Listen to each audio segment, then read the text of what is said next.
She was sold to the most hated man in England. He was destroyed by lies. Together, they'll burn down the system that crushed them both. Welcome back to another epic story. If you're watching from London, New York, or anywhere in between, drop your city in the comments so I know where my story lovers are. And if you stay until the very end, you'll witness the moment everything changes. Hit that like button now, and let's dive in. The morning Lydia Harrow's life ended, the sky was the color of old bruises. She stood in the front hall of Harrow House, what was left of it anyway, while her father signed her away like livestock.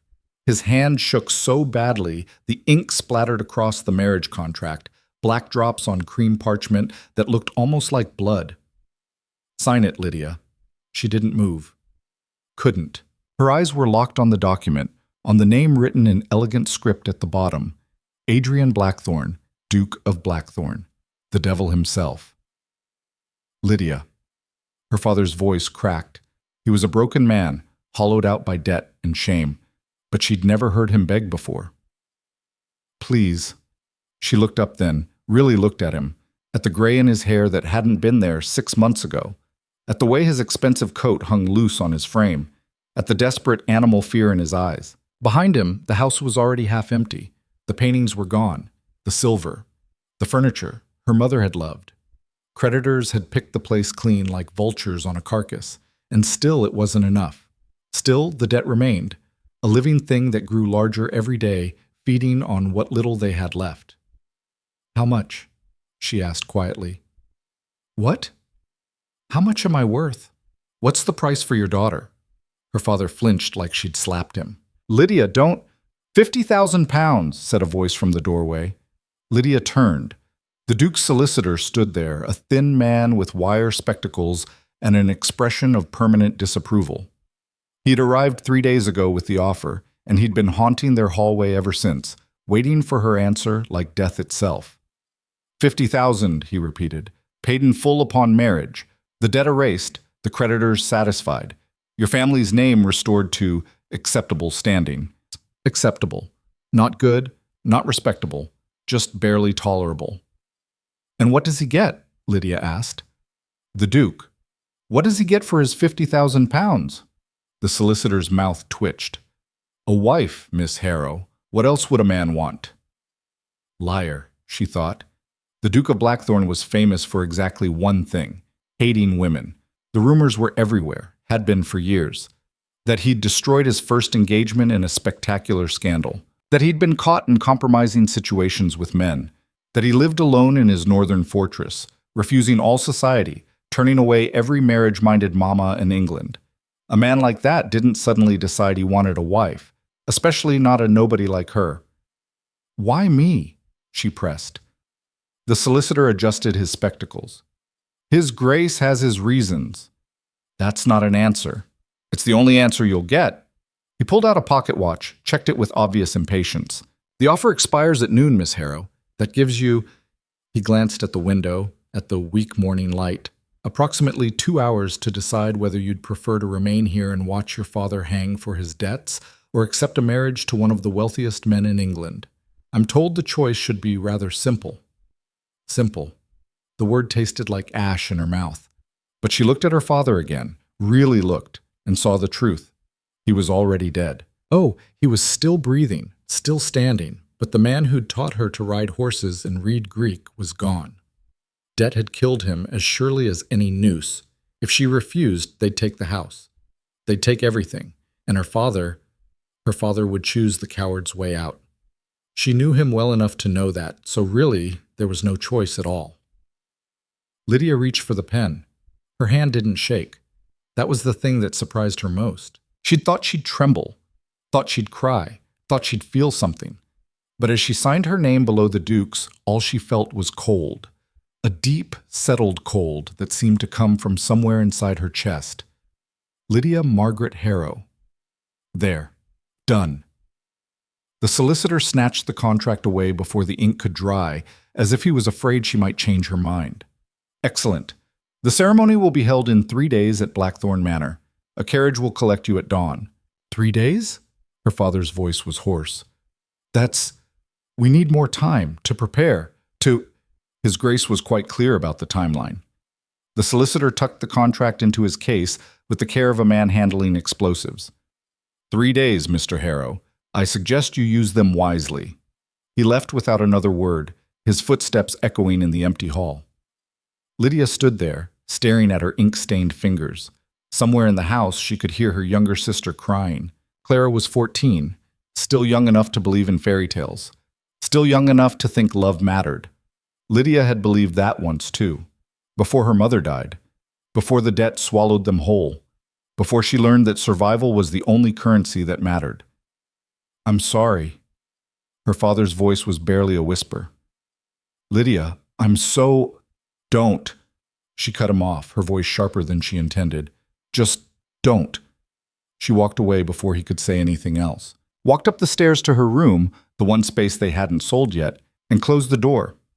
Locked it. Stood there in the silence and tried to remember how to breathe. She was 22 years old. She'd had exactly one season in London, 3 years ago, before the money ran out. She'd danced at exactly 4 balls. She'd received exactly 2 proposals, both from men old enough to be her grandfather, both looking for a young wife to bear them sons before they died. She'd refused them both. Had told her father she'd rather die a spinster than marry without love. Funny how things changed. 3 days. She had 3 days to prepare for a life with a man she'd never met, a man the entire country whispered about, a man whose own family had reportedly disowned him. Lydia walked to her window and looked out at the grounds. The gardens were overgrown now, wild. No money for gardeners, no money for anything except the creditor's endless demands. What kind of man paid £50,000 for a wife he'd never met? What kind of monster had she just agreed to marry? The next 3 days passed in a blur of whispers and sideways glances. Clara cried constantly. Their father drank. The servants, the 2 who remained, packed what little Lydia was allowed to bring. 1 trunk. That was all. 1 trunk for her entire life. She chose carefully. Practical dresses? Nothing fancy. Her mother's journal. The book of poetry her grandmother had given her. A photograph of Clara. On the last night, her sister crept into her room and climbed into bed beside her like she used to when they were children. You don't have to go, Clara whispered. We could run away, both of us. We could... Where would we go? Lydia asked gently. How would we live? I don't know. But anything's better than this. Lydia, the things they say about him are probably lies. Lydia said it with more confidence than she felt. You know how people talk. They're bored, so they make up stories. But what if they're not? Clara's voice cracked. What if he hurts you? Lydia pulled her sister closer. Then I'll survive it. Just like we survived losing Mama. Just like we survived the debt. I'm good at surviving, Clara. It's practically my only talent. Clara laughed, a wet, broken sound. That's not true. You're brilliant, you're brave, I'm a commodity, Lydia said flatly, and tomorrow I'll be sold to the highest bidder. But at least you'll be safe. At least Father won't hang. That's something, isn't it? Clara didn't answer, just held on tighter, like she could keep her sister there through sheer force of will. But morning came anyway, the way it always did. The carriage arrived exactly at dawn. It was black. Of course it was black. Everything about the Duke of Blackthorn seemed designed to reinforce his reputation as England's most notorious villain. The driver was a massive man with a scarred face who didn't speak, didn't smile, just loaded her single trunk and opened the door with the mechanical efficiency of someone who'd done this 1,000 times. Lydia stood on the front steps, looking back at Harrow House one last time. Clara was crying in an upstairs window. Her father stood in the doorway, gray-faced and silent. She didn't say goodbye, didn't wave, just climbed into the carriage and sat down on velvet seats that probably cost more than everything she owned. The door closed with a final sounding click. And then they were moving, pulling away from the only home she'd ever known, heading north into country she'd never seen. The first few hours passed in silence. Lydia watched the landscape change through the window. Rolling hills gave way to rougher country. Trees grew denser. The sky turned gray and stayed that way. She'd brought a book but couldn't focus on it. Her mind kept circling back to the same questions. Why her? Why now? What did the Duke really want? The solicitor's words echoed in her head. His Grace has his reasons. What reasons could possibly justify this? They stopped once, at a coaching inn, to change horses. The driver still didn't speak, just handed her down, led her to a private room where food was waiting, good food, expensive food, and then left her alone. Lydia ate mechanically. The bread tasted like sawdust, the meat like nothing. When they set off again, the sun was already sinking toward the horizon.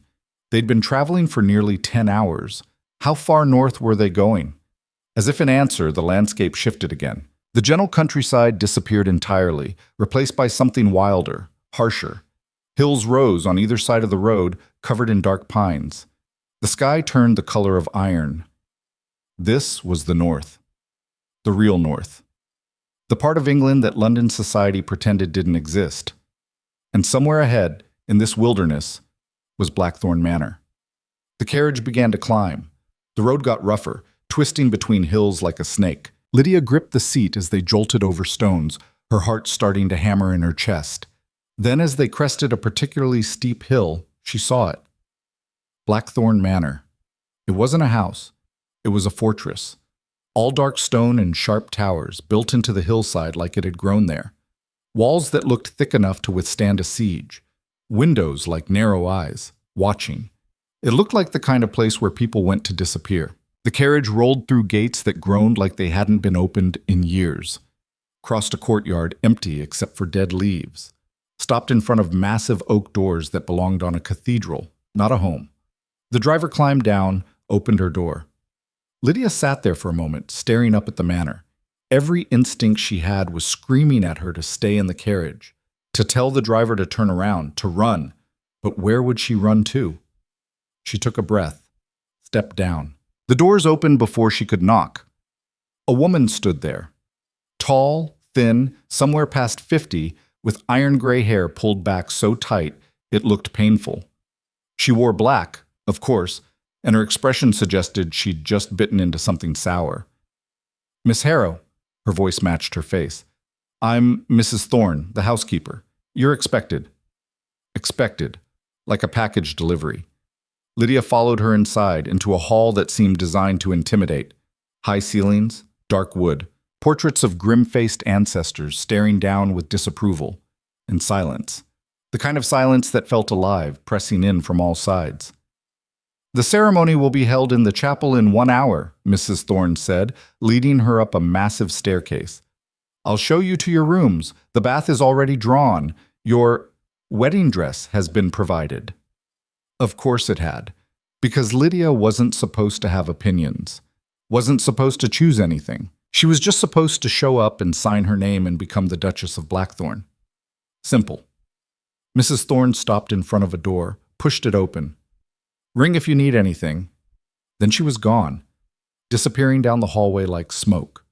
Lydia stepped into the room and stopped. It was beautiful, enormous. A 4-poster bed that could sleep 6 people. A fireplace big enough to stand in. Windows that looked out over the wild northern hills. And on the bed, laid out like a corpse, was the dress. White silk, delicate lace.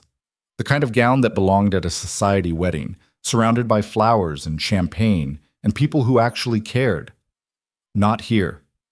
Not in this silent fortress where everything felt like a funeral. Lydia walked to the window instead, stared out at the darkening landscape.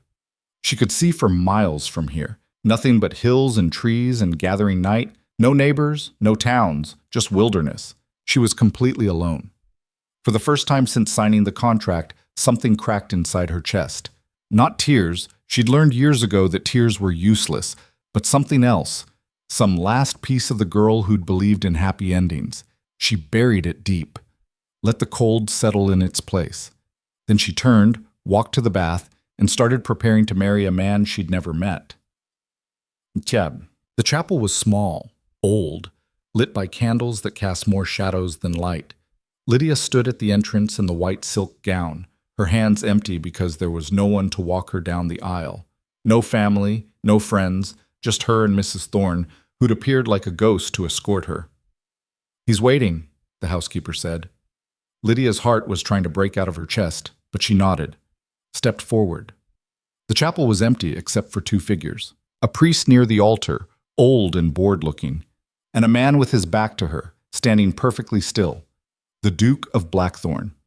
Even from behind, she could tell he was tall, broad-shouldered, dressed in black because apparently that was required.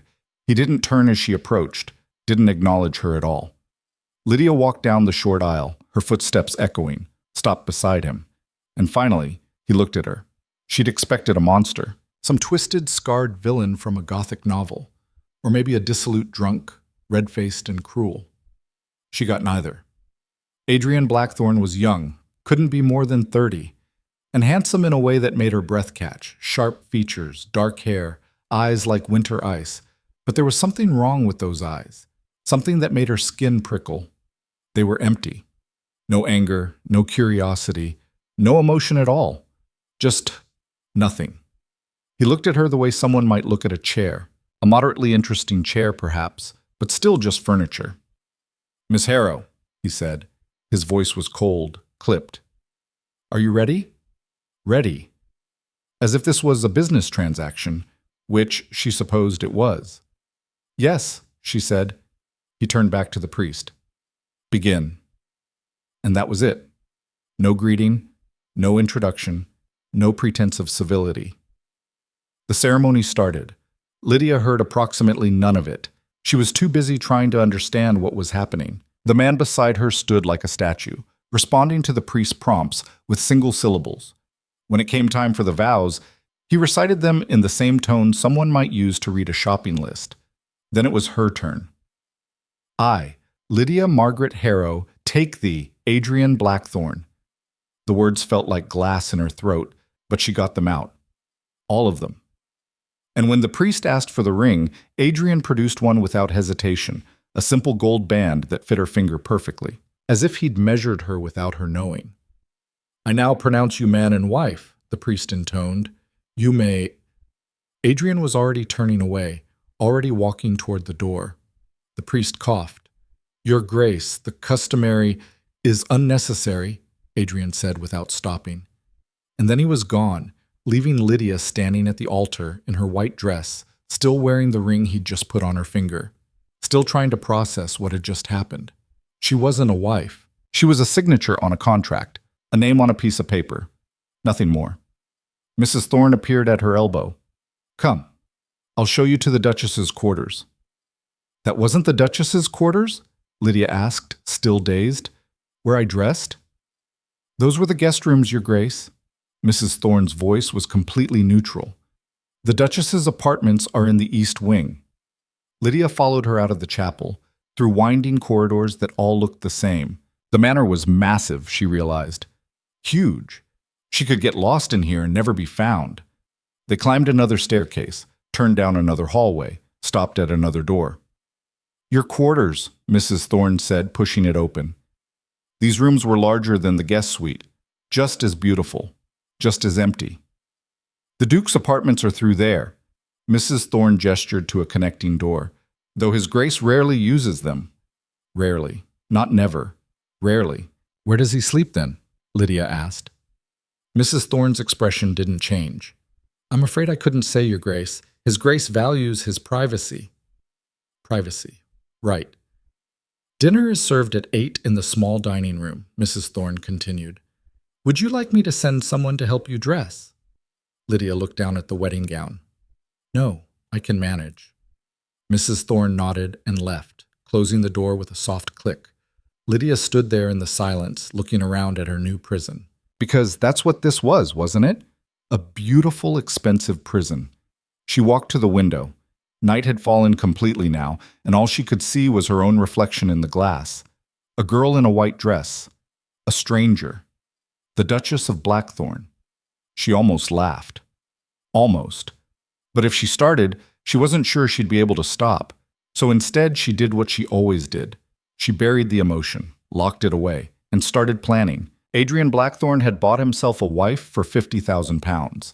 He clearly didn't want companionship, didn't want warmth or affection. So what did he want? What was worth £50,000 to a man who apparently had everything? Lydia looked at the connecting door, at the barrier between her world and his. She would find out. One way or another, she would figure out what game he was playing. And then, maybe, she'd figure out how to survive it, because survival was what she did best. Dinner was served in what Mrs. Thorne called the small dining room, though it could have seated 20 people comfortably. Lydia arrived exactly at 8, wearing a simple gray dress she'd brought from home, and found the room empty except for a single-place setting at one end of an absurdly long table. One setting. She stood in the doorway, staring at the lone chair, the single plate, the solitary wine glass gleaming in the candlelight. "His Grace will not be joining you this evening, Mrs." Thorne said from behind her, making Lydia jump. The housekeeper had a talent for appearing out of nowhere. "Or any evening, I'm afraid. He takes his meals in his study." "I see." Lydia's voice came out flat. "And breakfast?" "His Grace breakfasts at 5, in his study." "Lunch?" "Study." "Of course." Lydia walked to the table and sat down. A servant appeared immediately, a young girl who couldn't have been more than 16 with frightened rabbit eyes, and began serving soup. It was excellent soup, rich, perfectly seasoned. Lydia ate it and tasted nothing. She was halfway through the second course when she realized the girl was staring at her, not obviously, just quick, darting glances when she thought Lydia wasn't looking. "What's your name?" Lydia asked. The girl nearly dropped the serving dish. Mary, Your Grace." "How long have you worked here, Mary?" 3 years, Your Grace." 3 years in this silent tomb. "Do you like it here?" Mary's eyes went wide, like the question was a trap. It's a good position, Your Grace. Mrs. Thorne is very fair." "Fair, not kind, not warm. Fair." "And the Duke?" Lydia kept her voice casual. "Is he a good employer?" Mary went very still. I wouldn't know, Your Grace. I've never spoken to His Grace. None of us have, except Mrs. Thorne and Thomas the driver, and sometimes Mr. Pierce." "Who's Mr. Pierce?" "His Grace's valet, Your Grace." Mary was backing toward the door now, clearly desperate to escape. "Will there be anything else?" "No, thank you, Mary." The girl fled like the room was on fire. Lydia sat there pushing food around her plate. She'd been the Duchess of Blackthorn for exactly 4 hours, and she'd already learned several things. 1, her husband had no intention of acknowledging her existence. 2, the servants were terrified of something. And 3, this manor had more secrets than it had rooms. She should probably just accept it, take her £50,000 worth of isolation, and be grateful she wasn't starving in London. This was the bargain she'd made, after all, her presence in exchange for her family's salvation. But Lydia had never been good at accepting things. She finished dinner, or pretended to, and then told Mary she was going to bed. The girl looked relieved, probably thought the new Duchess would stay locked in her gilded cage like a good little wife. Lydia waited exactly 20 minutes after Mary left. Then she opened her door and stepped into the hallway. The manor was even more unsettling at night. Shadows pooled in corners. Candles flickered in wall sconces, making the portrait seem to move. Somewhere in the distance, she could hear wind howling against the windows. She had no plan, no destination, just a burning need to understand what kind of place she'd been sold into. She walked, choosing corridors at random. Most of the rooms were closed, locked, or empty. Furniture covered in dust sheets. Fireplaces cold. It was like walking through a museum of a life that had stopped existing years ago. How many people actually lived in this massive pile of stone? Mrs. Thorne, Mary, Thomas the driver, Mr. Pierce the valet, maybe a cook, a handful of other servants, and Adrian. That was it. Maybe a dozen people in a house built for hundreds. Why? Lydia turned down another corridor and stopped. This one was different, cleaner. The candles were fresh. The floor showed signs of recent use. She followed it, her heart starting to beat faster. At the end was a door, slightly ajar with light spilling through the gap. She could hear voices, low, male, urgent. Every instinct told her to turn back. This was none of her business. She was just the bought wife, the convenient solution to whatever problem Adrian was hiding. But she'd never been good at doing what she was told, either. Lydia crept closer, barely breathing, until she could see through the crack in the door. It was a study. Large, comfortable, lined with books. A fire burned in the hearth, and standing in front of it were 3 men. Adrian was one of them. He'd changed out of his wedding clothes into plain dark trousers and a white shirt, sleeves rolled up. He looked different like this. Less like a statue, more like a person. The second man was older, maybe 40, with the weathered face of someone who spent time outdoors. He was gesturing angrily as he spoke. Can't keep doing this. It's been 3 years, Adrian. 3 years of hiding, of letting them think. I know how long it's been, Marcus. Adrian's voice was still cold, but there was something underneath it now, an edge. I was there, remember? Then you know we're running out of time. The vote is in 6 weeks. If Thornley gets that seat, he won't. How can you be so sure? The third man spoke now, younger than the others, with nervous energy. You haven't left this place in months. You have no allies left. Everyone believes. I know what they believe. Adrian cut him off. That's the point. The point, Marcus said slowly, was to buy time, to build a case, to find proof. But you've done nothing except lock yourself in this fortress and what? Say it, Marcus. Marcus's jaw clenched. And marry some girl you've never met for reasons you won't explain. Lydia's stomach dropped. Adrian turned toward the fire. My marriage is irrelevant to this conversation. Is it? The younger man leaned forward. Because from where I'm standing, it looks like another way to hide, another layer of deception. We're supposed to be exposing the truth, not enough. Adrian's voice went cold enough to frost glass. Both of you, get out. Adrian, out, now. Marcus and the younger man exchanged glances. Then they left, filing past Lydia's hiding spot without seeing her. She pressed herself flat against the wall, heart hammering, until their footsteps faded. She should leave. Should go back to her room and pretend she'd heard nothing. But Adrian was still in there, standing in front of the fire like he was trying to burn the entire conversation out of his mind. And Lydia had questions, so many questions. She pushed the door open and walked in. Adrian spun around, his hand going instinctively to his side, to where a weapon would be if he'd been wearing one. His eyes went wide when he saw her. For exactly 3 seconds, she saw real emotion on his face. Shock. Maybe even fear. Then the mask slammed back down. What are you doing here? His voice was flat again. Empty. I live here, Lydia said. Remember? You married me 4 hours ago. You should be in your rooms. Should I? She stepped further into the study, closing the door behind her. Is that part of our arrangement? I stay locked away while you conduct mysterious meetings with angry men? Something flickered in his eyes. You were eavesdropping. The door was open. Not quite a lie. And you weren't exactly being quiet. Adrian stared at her for a long moment. Then he turned back to the fire. Go to bed, Lydia. No. That got his attention. He looked at her again, and this time there was something almost like curiosity in his expression. No? I want to know what I've walked into. She crossed her arms. I signed a contract. I married a man I've never met. I gave up my entire life for £50,000 and the vague promise of security. I think I deserve to know why. You deserve, Adrian said slowly, exactly what was promised. A title, financial security, a home, nothing more. That's not an answer. It's the only answer you're going to get. He moved toward the desk, clearly dismissing her.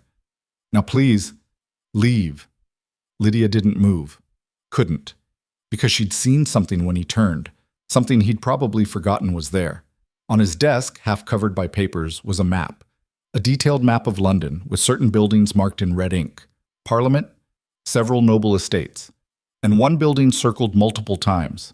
Thornley House, the same name Marcus had mentioned, the man who was apparently trying to win some kind of vote. Who's Thornley? She asked. Adrian went very still.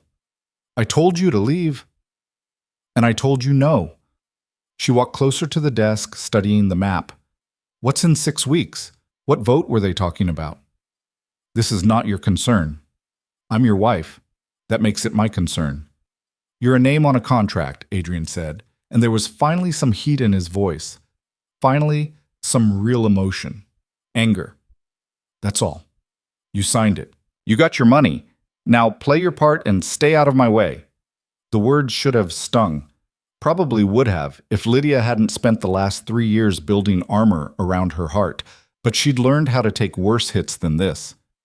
"What's your part then?" she asked quietly. "The broken Duke? The scandal? The man everyone whispers about?" Adrian's hands clenched into fists on the desk. "Get out. Make me." It was stupid, reckless, the kind of thing that would have made her father despair.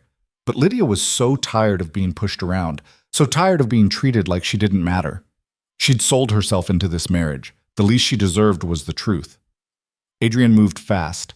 One moment he was behind the desk, the next he was in front of her, close enough that she could see gold flecks in his gray eyes, close enough to smell cedar and smoke on his skin. "You want the truth?" His voice was low, dangerous. "Fine. Yes, I'm hiding. Yes, there's a vote in 6 weeks that could destroy everything I've been working toward. Yes, I married you because I needed everyone to think I was settling down, becoming respectable, so they'd stop watching me quite so closely." Lydia's breath caught. "Stop watching you do what?" "Whatever I have to do to survive." He stepped back, putting distance between them again. "There, the truth. Are you satisfied?" No, she wasn't, because that explanation raised 100 more questions. But before she could ask any of them, Adrian was moving toward the door. "Go to bed, Lydia. Tomorrow, we'll discuss the rules of this arrangement.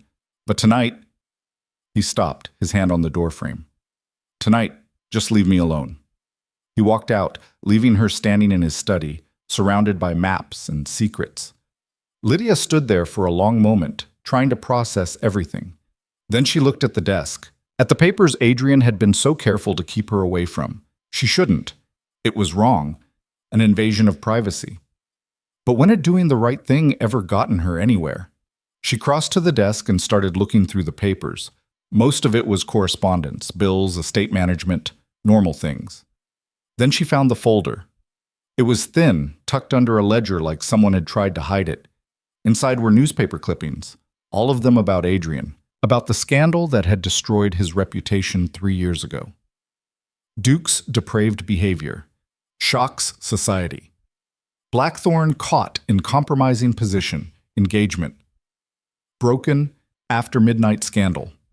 The articles were vicious, detailed. They described Adrian as a predator, a deviant, someone who'd been secretly living a double life. They claimed he'd been found in a gambling house in a questionable part of London, in the company of men of ill repute, that his fiancée had discovered the truth and fled in horror. But something about the articles felt wrong. The details were too specific, too convenient, like someone had fed the story to the newspapers fully formed. At the bottom of the folder was a photograph, faded, creased, like it had been handled many times. It showed a young woman, maybe 20, with kind eyes and a gentle smile. On the back, written in Adrian's handwriting, "Catherine, I'm sorry." Who was Catherine? The study door opened again, making Lydia jump, but it wasn't Adrian. It was the older man from before, Marcus. He stopped when he saw her, surprise flickering across his face. Then his expression hardened. "You shouldn't be in here," he said. Lydia closed the folder carefully. "I'm aware. Are you going to tell him?" Marcus studied her for a long moment. Then he closed the door behind him and walked to the desk. "That depends. What did you hear?" "Enough to know my husband is lying to me about why he married me. Not enough to know what he's actually trying to do." "And you think you deserve to know?" "I think," Lydia said carefully, "that I just signed my life over to a man who's either a villain or pretending to be one. And I'd like to know which before I'm in too deep to escape." Marcus's mouth twitched, almost a smile. "Too late for that, Your Grace. You're already in too deep. The moment you married him, you became part of this whether you wanted to or not." "Part of what?" He didn't answer immediately, just looked at her, weighing something, making a decision. "You want the truth?" he finally said. "Fine. Adrian Blackthorn is not the man the newspapers made him out to be. 3 years ago, someone destroyed his reputation deliberately. Systematically. They spread lies, manufactured evidence, paid people to testify against him. And they did it so thoroughly that nobody, and I mean nobody, believes his side of the story." Lydia's heart was racing. Why? Why would someone do that? Because he was getting too close to something they wanted kept hidden. Marcus walked to the fire, staring into the flames. Adrian's father died 5 years ago.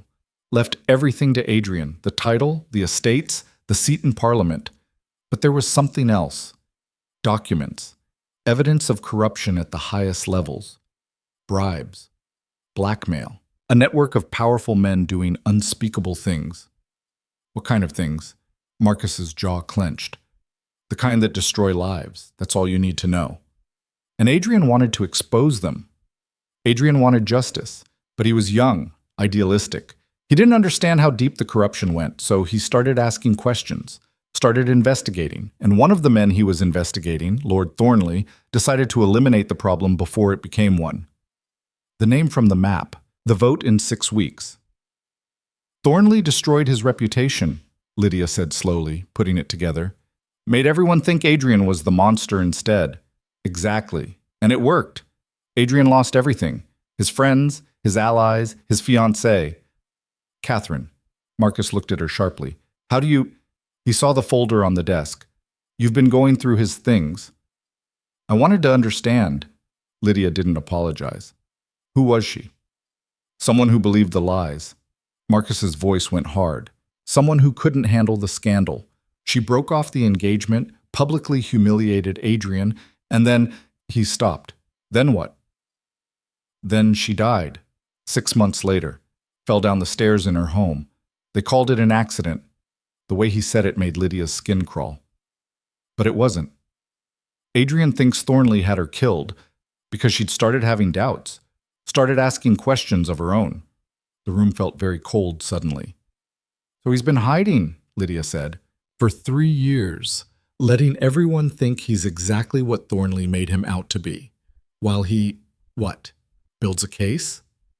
While he survives, Marcus corrected. That's all he's been doing, surviving. Because every time he tries to fight back, Thornley finds a way to make things worse. So Adrian stopped fighting, stopped appearing in public, became the hermit duke everyone expected. Until now. Lydia looked at the map again. What's happening in 6 weeks? Marcus hesitated. Then, there's a vacancy in Parliament. One of the lords died. There will be a vote to fill the seat, and Thornley wants it. If he gets it, he'll have enough power to bury this for good, to make sure Adrian can never prove anything. But if Adrian can stop him, then maybe there's a chance to expose the truth, to clear his name, to bring Thornley down. Marcus shook his head. It's a long shot. Adrian has no allies left, no proof that will stand up in court, just theories and suspicions and 3 years of rage. And a wife, Lydia said quietly. Marcus looked at her. What? That's why he married me, isn't it? Because a married man looks more stable, more respectable, less like the broken scandal everyone thinks he is.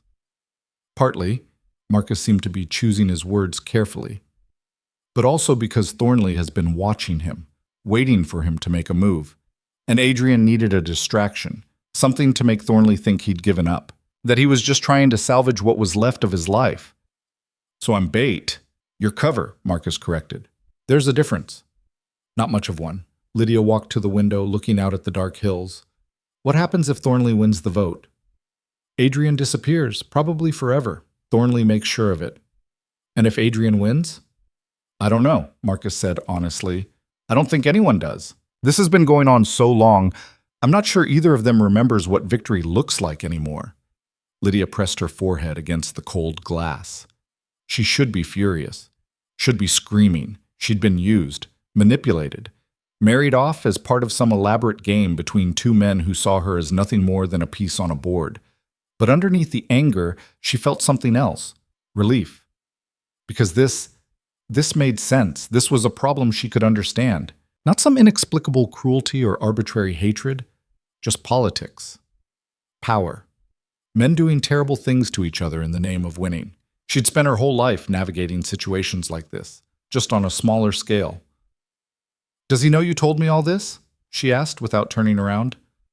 No, and he'll probably fire me when he finds out. Why did you then? Marcus was quiet for a moment. Because you asked, and because... He stopped, started again. Adrian hasn't let anyone close in 3 years, hasn't trusted anyone, hasn't even tried. But tonight, you walked into his study and demanded answers, and he gave them to you. Maybe not all of them, but more than he's given anyone else. He was trying to scare me off. Maybe, or maybe he was testing you to see if you'd run. Lydia turned back to face him. I signed a contract. I don't run. Good. Marcus moved toward the door. Because if you're going to survive here, you'll need to be stubborn. Thornley has eyes everywhere. And if he thinks you're more than just window dressing, if he thinks you're actually helping Adrian, he'll come after you too. Let him. Marcus paused at the door, looking back at her with something that might have been respect. You know, when Adrian told me he was marrying some desperate girl from a bankrupt family, I thought he was insane. Thought he was just making another mistake. And now? Now I think you might be the first smart decision he's made in 3 years. He opened the door. Get some sleep, Your Grace. Tomorrow's going to be interesting. He left, leaving Lydia alone in the study again. She stood there for a long time, thinking. Then she walked back to the desk and looked at the map, at all those red marks, all those targets. 6 weeks. She had 6 weeks to figure out this place, to understand the game, to decide whether she was going to stay a piece on the board or become a player. The smart thing would be to stay out of it, to play the decorative wife and let Adrian fight his battles alone. But Lydia had never been smart about things like this. She picked up the photograph of Catherine, looked at the kind eyes, the gentle smile, wondered what it had been like for her, to believe she'd fallen in love with a monster, to die still believing it. Adrian thought Thornley had killed her. Maybe he was right. Maybe he was paranoid. Either way, this wasn't just about politics anymore. Lydia put the photograph back in the folder, straightened the papers on the desk, and made a decision. If she was going to be bait, she might as well have teeth. She left the study and headed back toward her rooms, her mind already working through possibilities. She'd spent 3 years managing her family's collapse, negotiating with creditors, holding together a household that should have imploded. She knew how to navigate hostile territory. This was just a different kind of battlefield. She was almost back to the East Wing when she heard it. A sound, faint but distinct. Someone crying. Lydia stopped, listening. It was coming from one of the closed doors. A servant's room, probably. She should keep walking. It was late. She was exhausted. This wasn't her problem, but she'd never been good at ignoring people in pain. She knocked softly. Hello? The crying stopped immediately. Silence. I heard, are you all right? More silence. Then, please go away, Your Grace. Mary, the young maid from dinner. Lydia tried the door, locked. Mary, what's wrong? Nothing, I'm fine, please.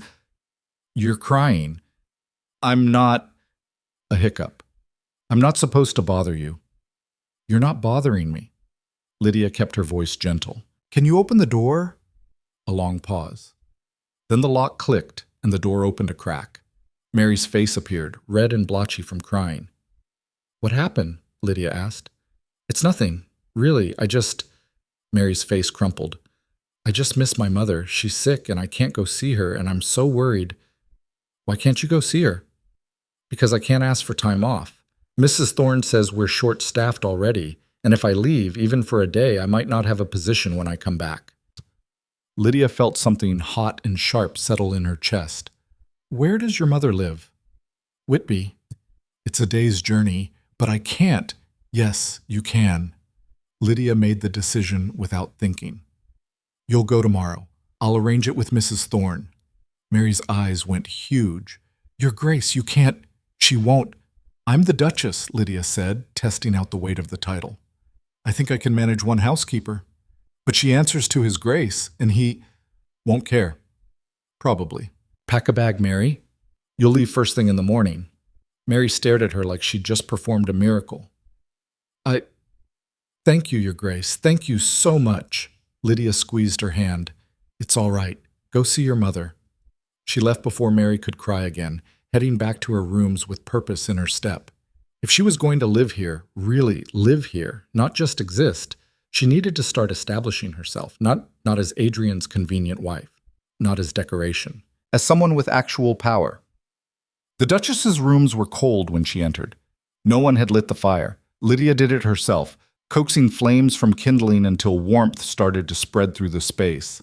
She changed into her nightgown, plain cotton, nothing like the silk thing that had been laid out for her, and climbed into the massive bed. Lay there staring at the canopy, listening to wind howl against the windows. Tomorrow, she'd start. Tomorrow, she'd find Mrs. Thorne and establish that, yes, she did have authority here. Tomorrow she'd begin mapping this place, understanding its rhythms, finding its weaknesses. Tomorrow. But tonight, she let herself acknowledge the truth she'd been avoiding since the carriage ride north. She was afraid. Not of Adrian, not exactly, but of this whole situation, of being trapped in a game where the rules kept changing, of becoming another Catherine, someone who believed the wrong person and paid for it with her life. She was afraid, and she was alone, and she had no idea if she was strong enough for what was coming. But lying there in the dark, Lydia made herself a promise. She would not break, would not run, would not become another victim of whatever war Adrian and Thornley were fighting.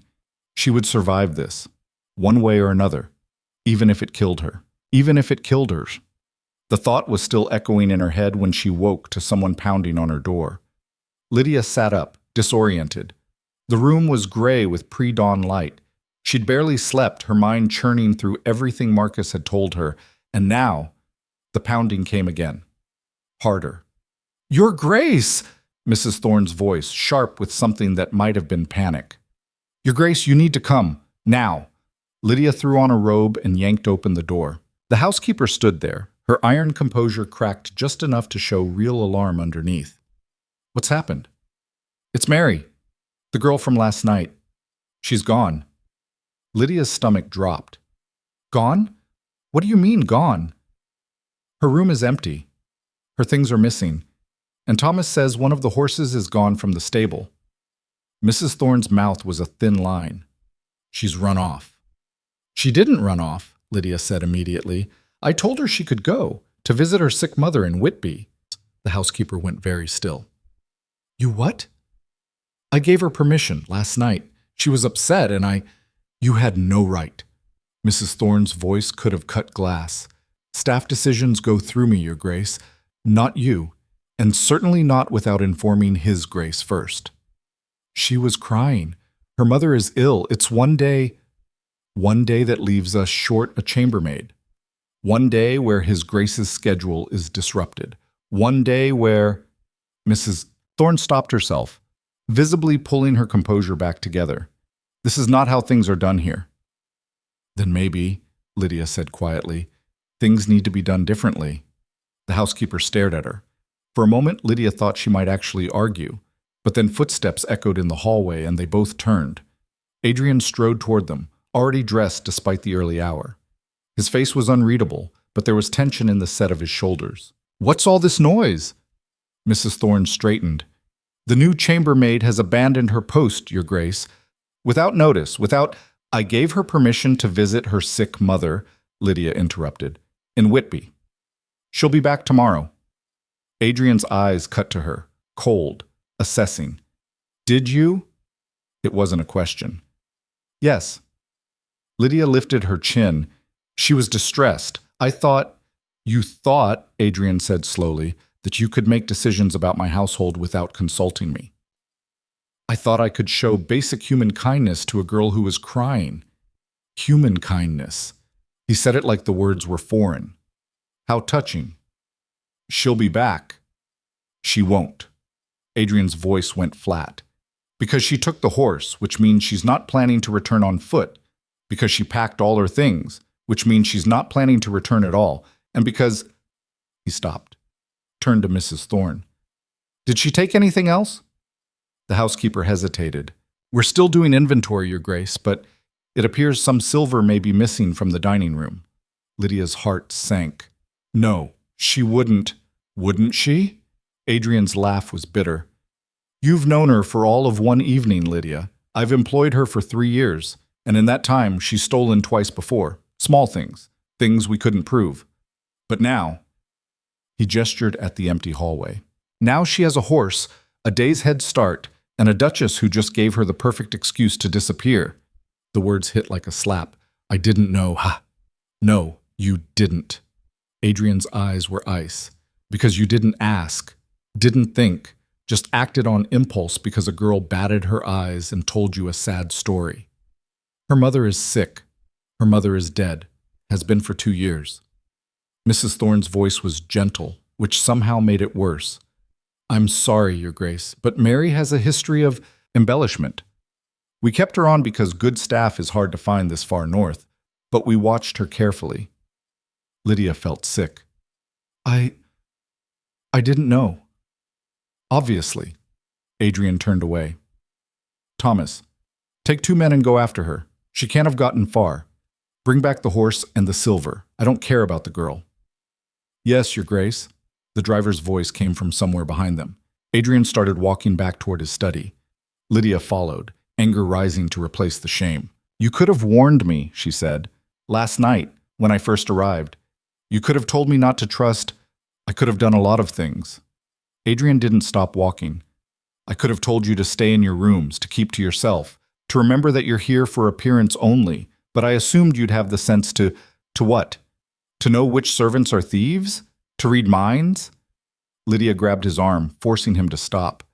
You've told me nothing, given me no guidance, left me completely alone in this place, and now you're angry that I made a mistake? He looked down at her hand on his sleeve, then at her face. Let go. No. Lydia, no. She didn't raise her voice, didn't need to. You don't get to do this, to lock me in a tower and then blame me for not knowing how to navigate the maze. If you want me to play my part, fine, tell me what it is, give me the rules, but don't, her voice cracked slightly, don't expect me to just know. So something shifted in his expression, not softening exactly, but the ice cracked just enough to show something human underneath. You're right, he said quietly. Lydia blinked. What? You're right, I didn't think. He pulled his arm free gently. Come with me. He walked into his study. After a moment, Lydia followed. The room looked different in daylight, less shadowy, more ordinary. Just a room where a man worked, surrounded by papers and books and the remnants of whatever he'd been doing before dawn. Adrian poured 2 glasses of something amber from a crystal decanter, handed her one. It's 6 a.m, Lydia said. I'm aware. He drank his in one swallow. You'll want it, trust me. She took a sip. Whiskey. Good whiskey, smooth enough not to burn. She drank the rest and set the glass down. Adrian refilled both glasses. I was 19 when my father died. Did Marcus tell you that? No? 19, stupid, arrogant, thought I could change the world just by wanting it badly enough. He stared into his glass. My father left me everything.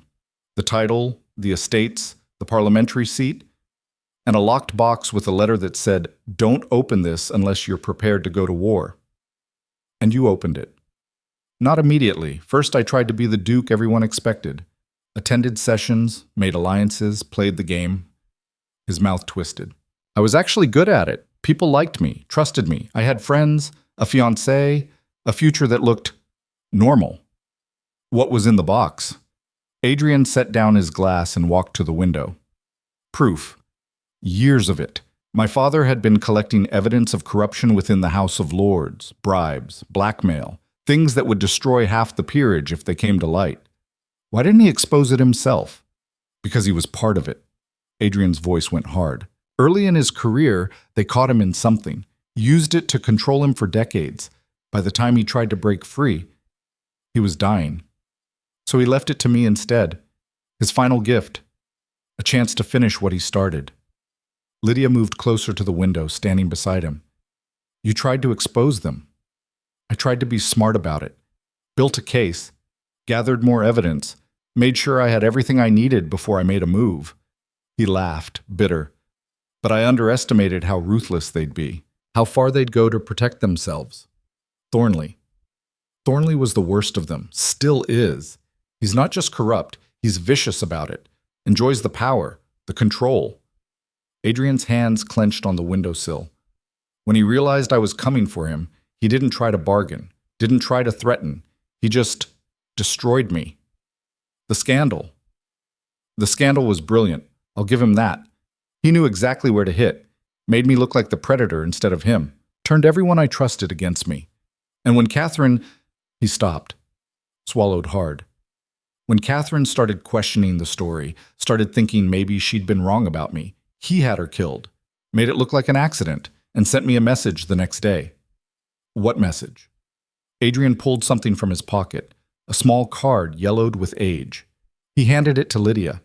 The handwriting was elegant, almost beautiful. This is what happens when people ask the wrong questions. How many more will you kill before you learn to stay quiet? Lydia's hands shook as she read it. This is insane. He's insane. He's effective. Adrian took the card back, tucked it away. After Catherine died, I stopped fighting, came here, let everyone think I'd broken, because as long as Thornley thought I was beaten, he left me alone, left the people around me alone. But you didn't stop, Lydia said slowly. You've been planning, all this time, building toward something. The vote. Adrian turned to face her fully. Thornley wants that parliamentary seat, needs it, because the current Lord Chancellor is dying, and there will be a succession. If Thornley gets enough power, enough votes, he can position himself to take that office. And if he becomes Lord Chancellor, he can bury everything, forever. Exactly. Adrian's eyes were bleak. So I have 6 weeks to stop him. 6 weeks to find proof strong enough that even his allies can't ignore it. 6 weeks to destroy him before he destroys what's left of me. Lydia looked at the map still spread across his desk. All those red marks, all those targets. And if you can't find proof, then I disappear permanently, because Thornley won't take chances anymore, not with the Lord Chancellor position in reach. He met her eyes. That's why I married you, not just for appearances, but because I needed someone here. Someone Thornley would see as harmless. A distraction while I make my final moves. Bait, Lydia said, echoing Marcus's word. Cover, Adrian corrected. There's a difference. Is there? She crossed her arms. Because from where I'm standing, you've just painted a target on my back without bothering to warn me first. You're safer than you think. Thornley won't move against you as long as you seem irrelevant. A simple girl who married for money and stays out of politics. That's all you have to be. And when he realizes I'm not that simple? Adrian was quiet for a long moment. Then you leave. I'll arrange it. Money, transport, a new identity if necessary. You'll be safe. And you? I'll be dead. He said it calmly, matter of fact. But you'll be safe. That's the deal. Lydia stared at him. At this man who'd bought her like property, who'd used her as a pawn, who was standing here calmly discussing his own death like it was inevitable. And she felt something crack open in her chest, something angry and fierce and completely unreasonable. No, she said. Adrian blinked. What? No, I'm not playing the harmless wife. I'm not staying out of it, and I'm definitely not running away when things get difficult. Lydia, you need help. She moved closer, forcing him to look at her. You've been doing this alone for 3 years, and you're losing. You said it yourself. No allies, no proof, running out of time. So stop trying to protect me and start letting me actually do something useful. You don't understand what you're asking. Then explain it. Stop treating me like I'm fragile and tell me the truth. All of it. She grabbed his arm again, gentler this time. I grew up managing a household in debt, negotiating with creditors, holding things together when they should have fallen apart. I know how to be strategic, how to lie, how to survive in hostile territory. This isn't debt collectors, Lydia. This is power, politics, men doing terrible things to each other. She didn't let go. I know, Marcus told me, and I'm not scared.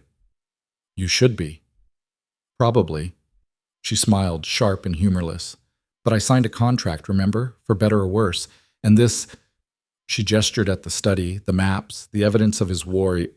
This is definitely worse, so let me help. Adrian stared at her for a long moment. She could see him thinking, weighing, making calculations. If I let you help, he said slowly, you follow my lead. No improvising. No taking initiative without checking with me first. Like I did with Mary.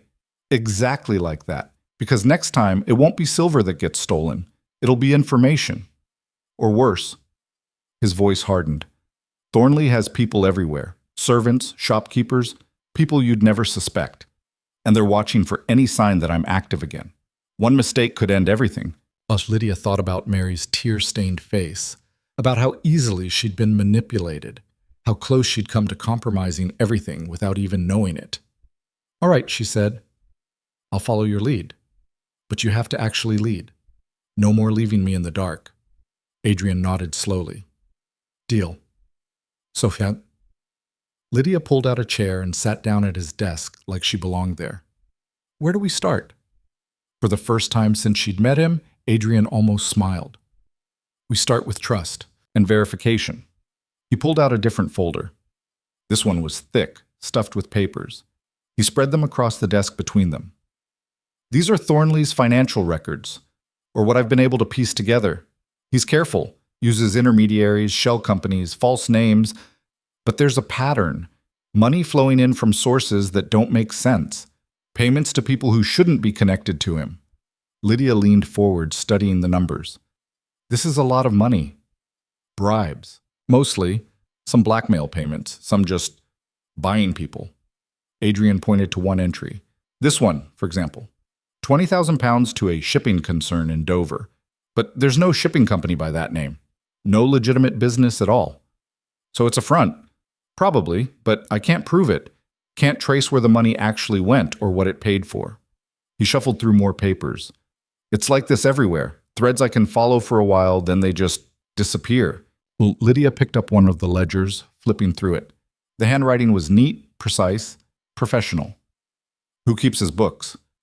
"A man named Fletcher. He's been Thornley's personal secretary for 15 years. "Have you tried getting to him?" "Twice. He's loyal or terrified. Either way, he won't talk." "What about his family?" Adrian looked at her sharply. "What about them?" "Everyone has pressure points. Family is usually the biggest one." Lydia kept her voice casual. "Does Fletcher have children? A wife? Someone he cares about?" "A daughter." Adrian's voice was careful. "She's married to a minor lord in Kent. They have 2 children." "And does Thornley know about her?" "Thornley knows about everything." Lydia tapped the ledger thoughtfully.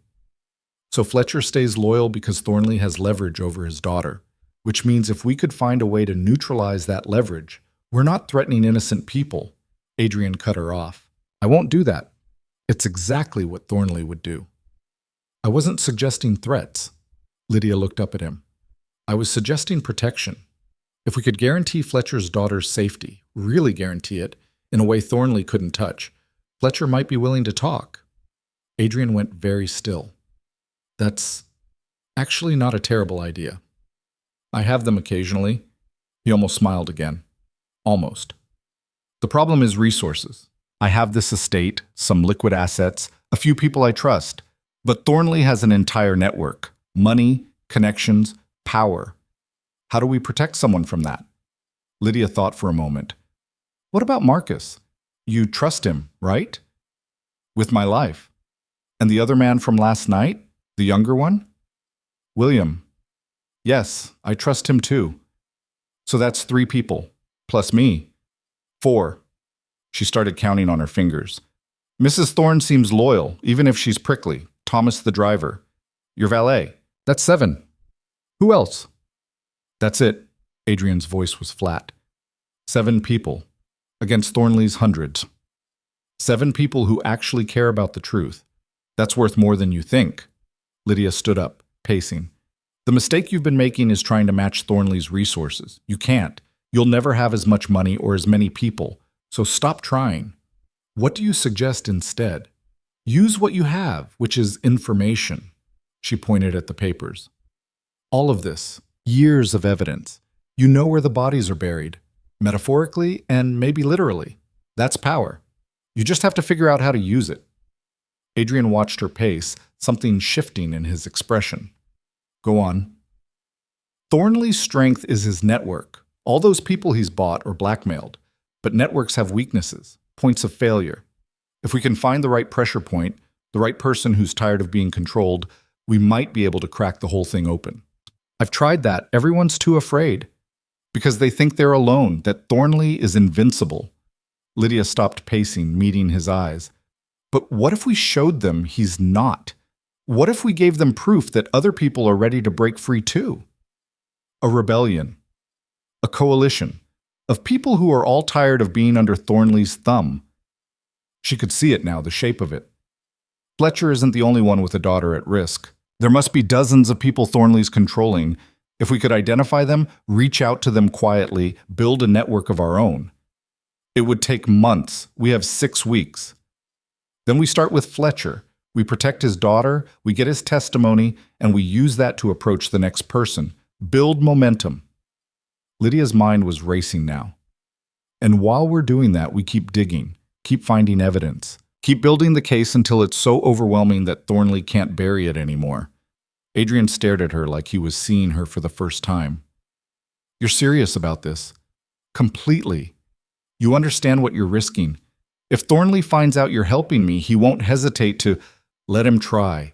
Lydia's voice was steel.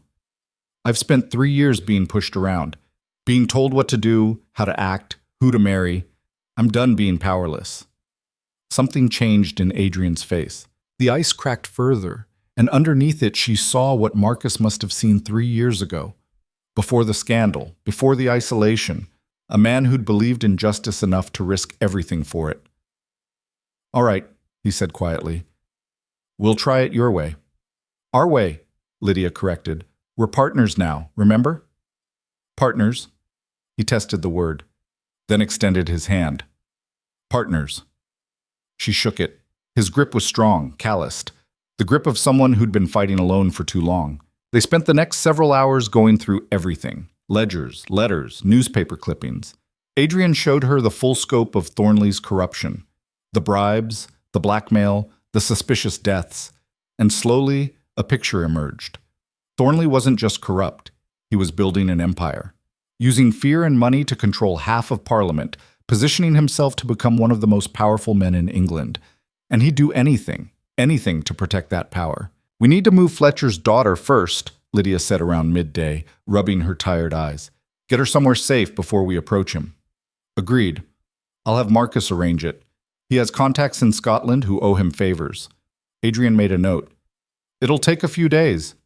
And while we're waiting, we should... A knock at the door interrupted her. Mrs. Thorne entered without waiting for permission, her face pale.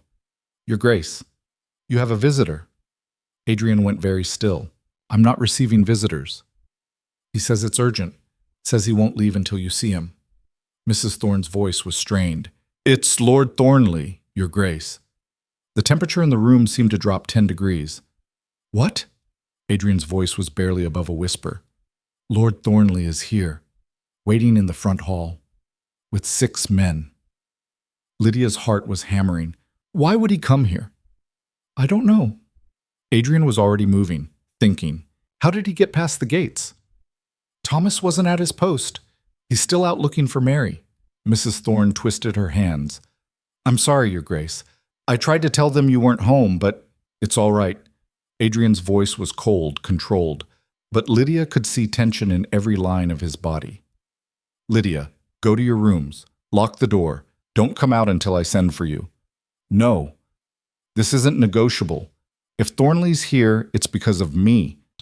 Lydia stood up, straightening her dress. The new wife. He wants to see me, assess the threat. If I hide, it makes him suspicious. If you don't hide, he might... What? Kill me in your house with witnesses? That's not his style. You said it yourself. He's careful, strategic. She moved toward the door. I'll play the part. The simple girl who married for money. Let him see me and dismiss me. It's what we want. Adrian grabbed her arm. You don't know what he's capable of. Then it's time I learned. She pulled free gently. Trust me, like I'm trusting you. For a long moment, he just looked at her. Then he nodded. Stay close to me. Don't say anything unless you have to. And if I tell you to run, I run. I promise. She took a breath. How do I look? Terrified. Good. That's authentic. She smiled, but her hands were shaking. Let's go meet the monster. They walked downstairs together, Adrian's hand hovering near her elbow, but not quite touching, protective without being obvious. The front hall was cold despite the fire burning in the massive hearth. and standing in the center of it, surrounded by 6 large men in dark coats, was Lord Thornley. He wasn't what Lydia expected. She'd imagined someone cruel-looking, scarred, obviously villainous, but Thornley looked like somebody's kindly uncle. Round face, white hair, twinkling blue eyes. He wore expensive clothes without ostentation, and when he smiled at their approach, it looked genuine. That made him so much worse. "Adrian!" His voice was warm, friendly. "Finally! I was beginning to think your housekeeper was lying about you being home." "Thornley!" Adrian's voice could have frozen fire. "What are you doing here?" "Is that any way to greet an old friend?" Thornley's eyes slid past Adrian to Lydia. "And you must be the new Duchess. I heard you'd gotten married. Wanted to come congratulate you in person." "How kind," Adrian said flatly. "Now leave." "Not very hospitable, Adrian, especially when I've come all this way." Thornley took a step closer, still smiling. "Aren't you going to introduce me to your lovely wife?" Adrian's jaw clenched, but he turned slightly. "Lydia, this is Lord Thornley. Thornley, my wife, Lydia." "Charmed." Thornley took Lydia's hand and kissed it. His lips were cold. "You're even more beautiful than the rumors suggested." Lydia forced a smile. "You're too kind, Lord Thornley." "Not at all. It's simply the truth." He still hadn't let go of her hand. "Tell me, my dear, how are you finding Blackthorn Manor? I imagine it must be quite different from what you're used to." There was something underneath the words, a probe, testing. "It's certainly larger than my family home," Lydia said carefully, "but His Grace has been very welcoming." "Has he?" Thornley's smile widened. "How fortunate. Adrian has always been so particular about his privacy. I'm delighted to see him finally opening his doors, his heart." "What do you want, Thornley?" Adrian's voice cut through the pleasantries like a knife. Thornley finally released Lydia's hand. "Can a man simply visit an old friend?" "We were never friends." "No? I seem to remember we were quite close once, before your unfortunate scandal." Thornley's eyes glittered. "But that's all in the past now, isn't it? You've moved on, built a new life, taken a wife." "Yes, and that life doesn't include you." "Are you certain?" Thornley walked slowly around the hall, examining the portraits on the walls. "Because I have to wonder, Adrian, why now? Why, after 3 years of perfect isolation, do you suddenly decide to marry?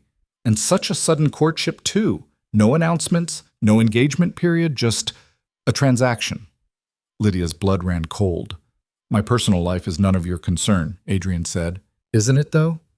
Thornley stopped in front of a portrait of Adrian's father. "You see, I've always kept an eye on you, making sure you were settling in, adjusting to your new circumstances. And you were doing so well, so quiet, so contained." He turned back to face them. "Then suddenly, this marriage, this change in pattern, it made me curious. Curiosity isn't reason to invade someone's home." "Oh, I'm not invading, I'm visiting." Thornley's smile never wavered. "And while I'm here, I thought I might ask your lovely wife a few questions. Get to know her. Understand what kind of woman could coax my dear friend out of hiding." "She's not answering your questions." "That seems rather controlling, Adrian. Surely your wife can speak for herself." Thornley looked at Lydia. "Tell me, my dear, what attracted you to the Duke? Was it his charm, his reputation, or perhaps," his eyes gleamed, "his money?" The insult hung in the air. Lydia felt Adrian tense beside her, ready to explode, but she touched his arm lightly, stepped forward. "The money certainly didn't hurt," she said, keeping her voice light, slightly embarrassed. "My family was in difficult circumstances. His Grace offered security. I accepted." "How refreshingly honest." Thornley looked delighted. "No pretense of love? No romantic fiction?" "I barely know him, Lord Thornley. We've been married less than a day." She let herself flush slightly. "Perhaps love will come in time, or perhaps we'll simply learn to tolerate each other. Either way, it's a better situation than I had before." "A practical woman. How rare." Thornley studied her like she was a bug under glass. "And you're not concerned about his history? The scandal? The rumors?" "Should I be?" "Most women would be terrified to marry a man with Adrian's reputation." Lydia shrugged. "Most women weren't facing debtor's prison. The rumors don't matter much when the alternative is destitution. It was the right answer. She could see it in the way Thornley's smile relaxed slightly, the way his attention shifted away from her back to Adrian. "Well," he said, "she's certainly practical. I can see why you chose her." "Are we finished?" Adrian's voice was granite. "Almost." Thornley walked closer again until he was standing directly in front of Adrian. "I came here to deliver a message, a friendly warning, if you will." "I don't want your warnings." "Nevertheless, you'll hear this one." Thornley's voice dropped, all pretense of friendliness vanishing. "The vote is in 6 weeks. I will win that seat. I will continue my work, and anyone who tries to interfere, anyone at all, will regret it." "Is that a threat?" "It's a promise." Thornley glanced at Lydia again. "Beautiful wife you have, Adrian. It would be such a shame if anything happened to her. Accidents can be so tragic, can't they?" Adrian moved so fast Lydia barely saw it. One moment he was standing still, the next he had Thornley by the throat, slamming him back against the wall. The 6 men surged forward, but Thornley raised a hand, stopping them. "Careful, Adrian," he wheezed. "You're proving my point. If you touch her," Adrian's voice was death itself, "if you so much as look at her wrong, I will end you, slowly, painfully, in ways that will make you beg for the mercy of a quick death." "There it is." Despite the hand on his throat, Thornley smiled. The real Adrian Blackthorne. "Not so broken after all, are you?" Adrian released him, stepping back. His hands were shaking. Thornley straightened his collar, still smiling. "Thank you for confirming my suspicions. I thought perhaps this marriage meant something, that you were planning something, and now I know for certain." "Get out of my house." "Gladly." Thornley walked toward the door, his men falling in behind him. But he paused at the threshold, looking back. 6 weeks, Adrian. Then this is over. One way or another. He left, the door closing behind him with a final sounding thud. The silence that followed was deafening.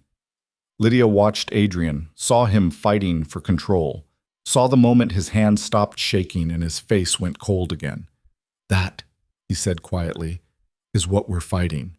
Lydia's own hands were trembling now, the adrenaline catching up with her. "He threatened me. He threatened both of us." Adrian turned to Mrs. Thorne, who'd been watching from the stairs. "Double the guards. No one gets in without my explicit permission. And send word to Marcus. Tell him to move Fletcher's daughter tonight. Tomorrow might be too late." "Yes, Your Grace." Mrs. Thorne disappeared. Adrian looked at Lydia, really looked at her. "You should leave. Now. While you still can. I'll arrange everything, money, papers, safe passage. You can disappear before Thornley realizes you're gone." "No." "Lydia, you saw what he is, what he's capable of. This isn't a game. I know it's not a game." Her voice was steady despite the fear coursing through her. "And I'm not leaving. We had a deal, remember? Partners. Partners don't let each other walk into death traps."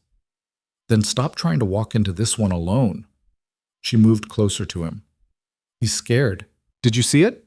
Under all that smiling and threatening, he's actually scared. Because he knows you're close to something. Close enough to make him break pattern and come here." Adrian shook his head. "Or he came here to make sure I knew he was watching, to show me he could reach me, reach you, whenever he wanted." "Maybe both." Lydia thought about Thornley's eyes, the way they'd assessed her, dismissed her. "But I gave him what he wanted, the simple wife who married for money. He thinks I'm harmless. For now. Then we use it.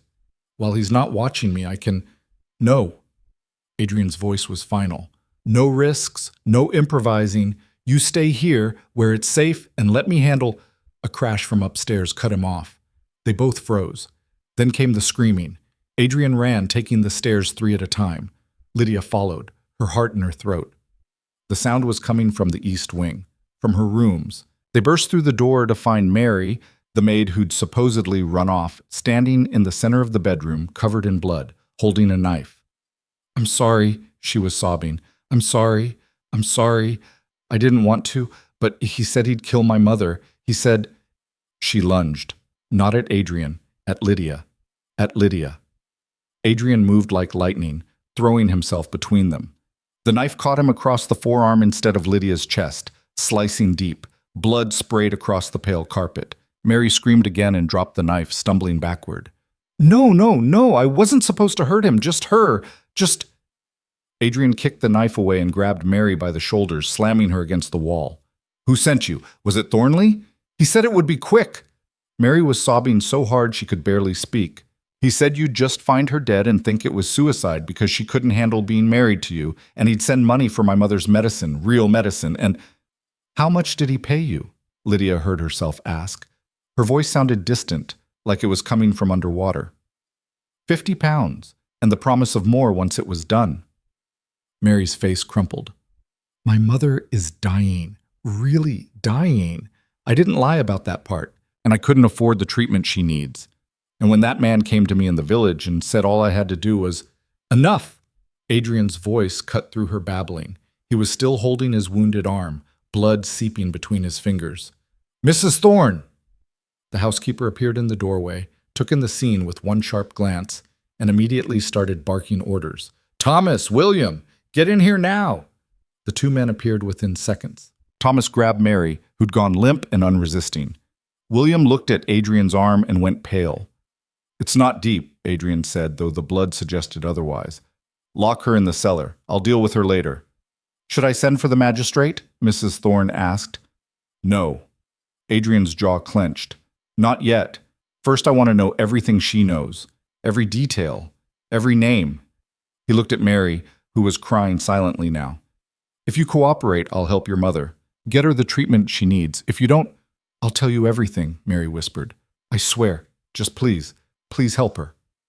Thomas dragged her out. William followed, looking shaken. Mrs. Thorne turned to Lydia. Your Grace, are you hurt? Lydia looked down at herself. There was blood on her dress, Adrian's blood, but she was untouched. No, I'm fine. You're in shock, Mrs. Thorne said, not unkindly. Sit down before you fall down. Lydia sat, or maybe her legs just gave out. Hard to tell. Adrian was already moving, wrapping his arm in a strip torn from the bedsheet. The cut was long but not deep. Just as he'd said, it would need stitches. You should have let her stab me, Lydia said. Her voice still sounded wrong, disconnected. Adrian looked at her sharply. What? It would have solved your problem. The inconvenient wife who knew too much. Gone. Tragic accident. You could have blamed Thornley, used it to... Stop. Adrian crossed to her, crouched down so they were eye level. Look at me. She did. His eyes were storm gray, intense. I didn't marry you to watch you die, he said, and I'm not sacrificing anyone else to this war. Not you, not Catherine, no one. Do you understand? But do you understand? Lydia nodded slowly. Yes. Good. He stood, wincing slightly. Now we need to move fast. Thornley sent Mary in thinking she'd succeed. When she doesn't report back, he'll know something went wrong. We have maybe a few hours before he adjusts his plans. What are you going to do? Turn his weapon against him. Adrian's voice went cold. Mary's going to tell us everything. Who approached her, what they promised, what they know about Thornley's plans. And then we're going to use that information to start dismantling his network. Lydia stood up, ignoring the wobble in her legs. I want to be there. When you question her. Lydia, She tried to kill me. I think I've earned the right to hear why. She kept her voice steady. Besides, she might talk more freely to me. Woman to woman. Adrian studied her. You're sure? No, she wasn't sure about anything anymore, but she nodded anyway. They found Mary in the cellar, locked in what looked like a wine storage room. She was sitting on the floor, knees pulled to her chest, still crying. Adrian pulled up a chair and sat down across from her. Lydia stood behind him, arms crossed. All right, Mary, Adrian said, his voice surprisingly gentle. Start from the beginning. Who approached you? Mary wiped her eyes with shaking hands. A man, in the village, 3 days ago. I'd gone to pick up supplies for Mrs. Thorne and he was waiting outside the shop. Describe him. Tall, maybe 40, brown hair going gray, expensive clothes, but nothing flashy. He had kind eyes. Mary laughed, wet and bitter.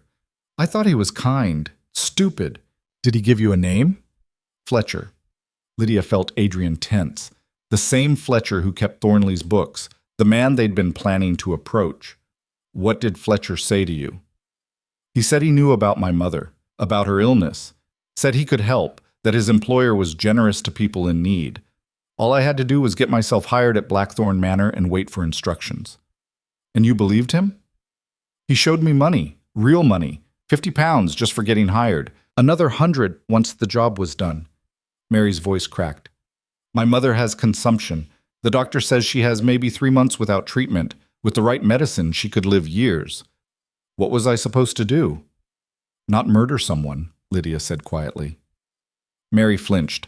I know, but he made it sound so simple. Said you were just some girl who'd married for money. That you didn't matter. That no one would miss you. The words stung more than they should have. Did Fletcher tell you why Thornley wanted me dead? Lydia asked. Not Thornley, he never said that name. Mary looked up at Adrian. He said it was about you. That you were dangerous. That you'd hurt people before and you'd do it again if someone didn't stop you. He made it sound like I'd be protecting people, stopping a monster. And the new Duchess was just collateral damage, Adrian said flatly. I didn't think about it. I needed the money. I needed to save my mother. Fresh tears started falling. I'm sorry. I'm so sorry. Adrian stood up, paced to the far wall. What were you supposed to do after you killed her? Make it look like suicide. Leave a note saying she couldn't handle being married to the broken Duke, that she'd rather die than live in this place. Mary's voice went hollow. There was a script. Fletcher made me memorize it. The note was supposed to say you'd been cruel to her, violent, that she was afraid. One more nail in my coffin, Adrian said softly. I'm sorry. Stop apologizing. It doesn't help. He turned back to her. Did Fletcher say anything else? Any other names? Any other plans? Mary shook her head. Just that if this worked, there might be more jobs, more money. He said his employer liked to have reliable people. How were you supposed to contact him after? There's a posting house in the village. I was supposed to leave a message there marked for Mr. Smith. He'd collect it and send payment. Adrian nodded slowly. All right, here's what's going to happen. You're going to write that message. You're going to tell Fletcher, tell Smith, that the job is done, that the Duchess is dead and it looks exactly like suicide. Can you do that? Mary nodded quickly. Yes. Yes, of course. And in return, I'm going to send my personal physician to your mother. He'll provide treatment, whatever she needs, free of charge. Mary's eyes went wide. Why would you, after what Because Thornley used you, made you a weapon, and I'm not going to punish someone for being desperate. Adrian's voice hardened. But if you betray me again, if you tell anyone about this conversation, I will make sure your mother never gets another dose of medicine as long as she lives. Am I clear? Crystal clear, Your Grace. Good. Mrs. Thorne will bring you paper and ink. Write the message. Make it convincing. He headed for the door, then paused. And Mary? Thank you for telling the truth. She started crying again. Outside the cellar, Lydia touched Adrian's arm, the uninjured one. That was kind. What you're doing for her mother. It's strategic. Now we have someone on the inside, someone Thornley thinks is his. It's still kind. Adrian didn't answer, just kept walking. They went back to his study where Marcus and William were already waiting. William had a medical bag open on the desk. Let me see that arm, he said. Adrian sat down and unwrapped the makeshift bandage. The cut was still bleeding sluggishly. William cleaned it with something that made Adrian hiss, then started stitching. Mary talked? Marcus asked. Fletcher recruited her. Thornley's been planning this for at least 3 days. Adrian's jaw clenched as William worked. He moved fast, almost too fast. Because he knows we're close to something, Lydia said. She was pacing now, too much energy to sit still. He wouldn't risk direct action unless he was worried. Or unless he's preparing for the end game. Marcus pulled out a map of London. I have news. Fletcher's daughter. We got her out. She's safe in Edinburgh with my cousin. But there's more. What? Before we moved her, she told us something. Her father's been acting strange lately, nervous, drinking more than usual. She thinks he's scared of something. Adrian looked up sharply. Scared of what? She didn't know, but she said he's been burning papers. Documents from his office. Every night for the past week, he comes home and burns things in the fireplace. He's destroying evidence, Lydia said, getting rid of anything that could tie him to Thornley. Or getting ready to run, Marcus tapped the map. If Fletcher thinks Thornley's going down, he might be preparing to disappear. Then we need to move now, tonight. Adrian stood up, ignoring William's protest as the stitches pulled. Before Fletcher realizes his daughter is gone, before Thornley knows Mary failed, we have maybe 12 hours where we still have the advantage. Move how? William asked, tying off the final stitch. Adrian looked at Lydia. How good are you at forgery? She blinked. Excuse me? Fletcher thinks Mary succeeded. He thinks the Duchess is dead, but he hasn't seen a body, hasn't seen proof. Adrian's mind was clearly racing. What if we give him proof? A death certificate, official documentation, something that makes him believe it's really done. And then what? Then we use that belief against him. Fletcher will report to Thornley that I'm vulnerable, grieving, distracted, exactly what Thornley wants to hear. Adrian started pacing. And while they're celebrating, we approach Fletcher. Tell him we know about his daughter, that we have proof of his involvement in murder. Give him a choice, testify against Thornley or hang for conspiracy. Marcus was nodding slowly. It could work if we move fast enough. I can forge a death certificate, Lydia said. My father's creditors required so much documentation, I got good at creative paperwork. Adrian almost smiled. Of course you did. But we need more than just a certificate. We need a story, details. She was thinking out loud now. How did I die? When? Who found the body? Mrs. Thorne found you this morning, in your rooms.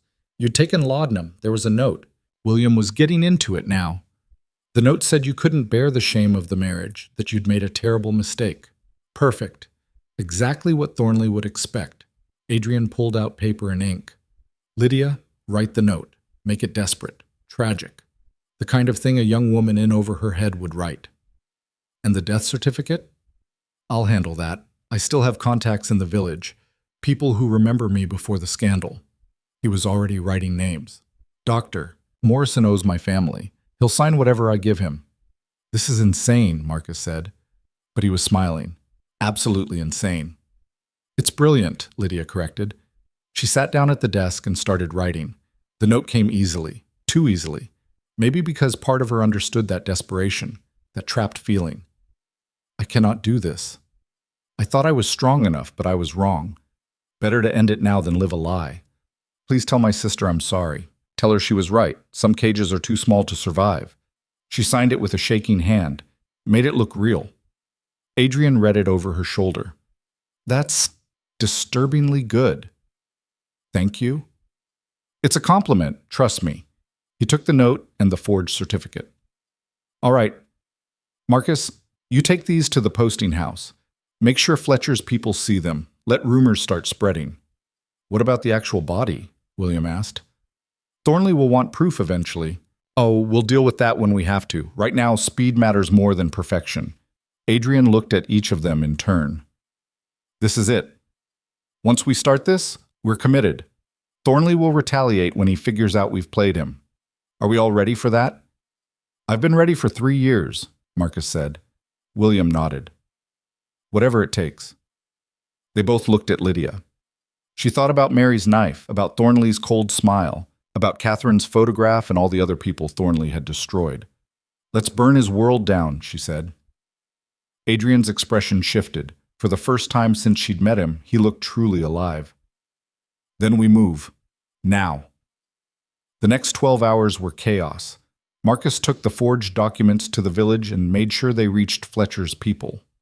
Dr. Morrison came to the manor, looked at the evidence Lydia had prepared, and signed the death certificate without asking questions. Mrs. Thorne spread word among the servants that the new Duchess had died tragically, creating a paper trail of grief, and Lydia stayed hidden in Adrian's study, officially dead. It was strange, being erased, hearing people walk past the door talking about her in past tense, hearing Mrs. Thorne tell a delivery boy that her grace passed in the night, poor thing, couldn't handle the isolation. By nightfall, the story had spread through the village and beyond. Lydia Harrow, Duchess of Blackthorn, dead by her own hand after less than 2 days of marriage. Thornley will hear about it within hours, Adrian said, reading a message that had just arrived. His people are already sniffing around, trying to confirm. Will he believe it? He'll want to. It fits his narrative perfectly. Adrian set down the message. The question is whether Fletcher will believe it enough to let his guard down. The answer came just after midnight. A knock at the door. Marcus entered, grinning like a wolf. Fletcher took the bait. He's celebrating at his club in London, getting drunk, telling people about his perfect plan. Arrogant, William muttered. Useful, Adrian corrected. How drunk is he? Drunk enough to be indiscreet, not drunk enough to be useless. Marcus pulled out a letter. And there's more. I sent word to him, anonymous, told him we have his daughter, that if he wants to see her alive again, he needs to meet us, tomorrow night, at the old Hartley warehouse on the docks. Will he come? He'll come. He's terrified. His daughter is the only thing in the world he actually cares about. Adrian nodded slowly. Then we have one shot at this. If he runs, if he warns Thornley, we lose everything. So we don't give him the chance to run. Lydia stood up from where she'd been sitting in the corner. What do you need me to do? Adrian looked at her. Officially, stay dead. If Thornley sees you alive, Kate, then he knows we played him. I understand. She crossed her arms. But I'm not staying locked in this study while you risk everything. There has to be something I can do. Marcus and William exchanged glances. Actually, Marcus said slowly, there might be. Fletcher has a weakness. He's sentimental. Keeps portraits of his daughter everywhere, letters she's written him. He's emotional about family. So maybe he needs to hear from someone who understands that, someone who can appeal to his fear for his daughter. Marcus looked at Lydia, someone like a mother or a wife. Lydia understood immediately. You want me to talk to him, to convince him to turn. It's risky, Adrian said immediately. If he realizes who you are, he won't. He's never seen me. As far as he knows, I'm dead. Lydia was already working through it. I could wear a veil, claim to be someone from your organization, someone who's helping protect his daughter. And if he gets suspicious, then I improvise. She met Adrian's eyes. You told me to follow your lead. I am. This is the best play we have.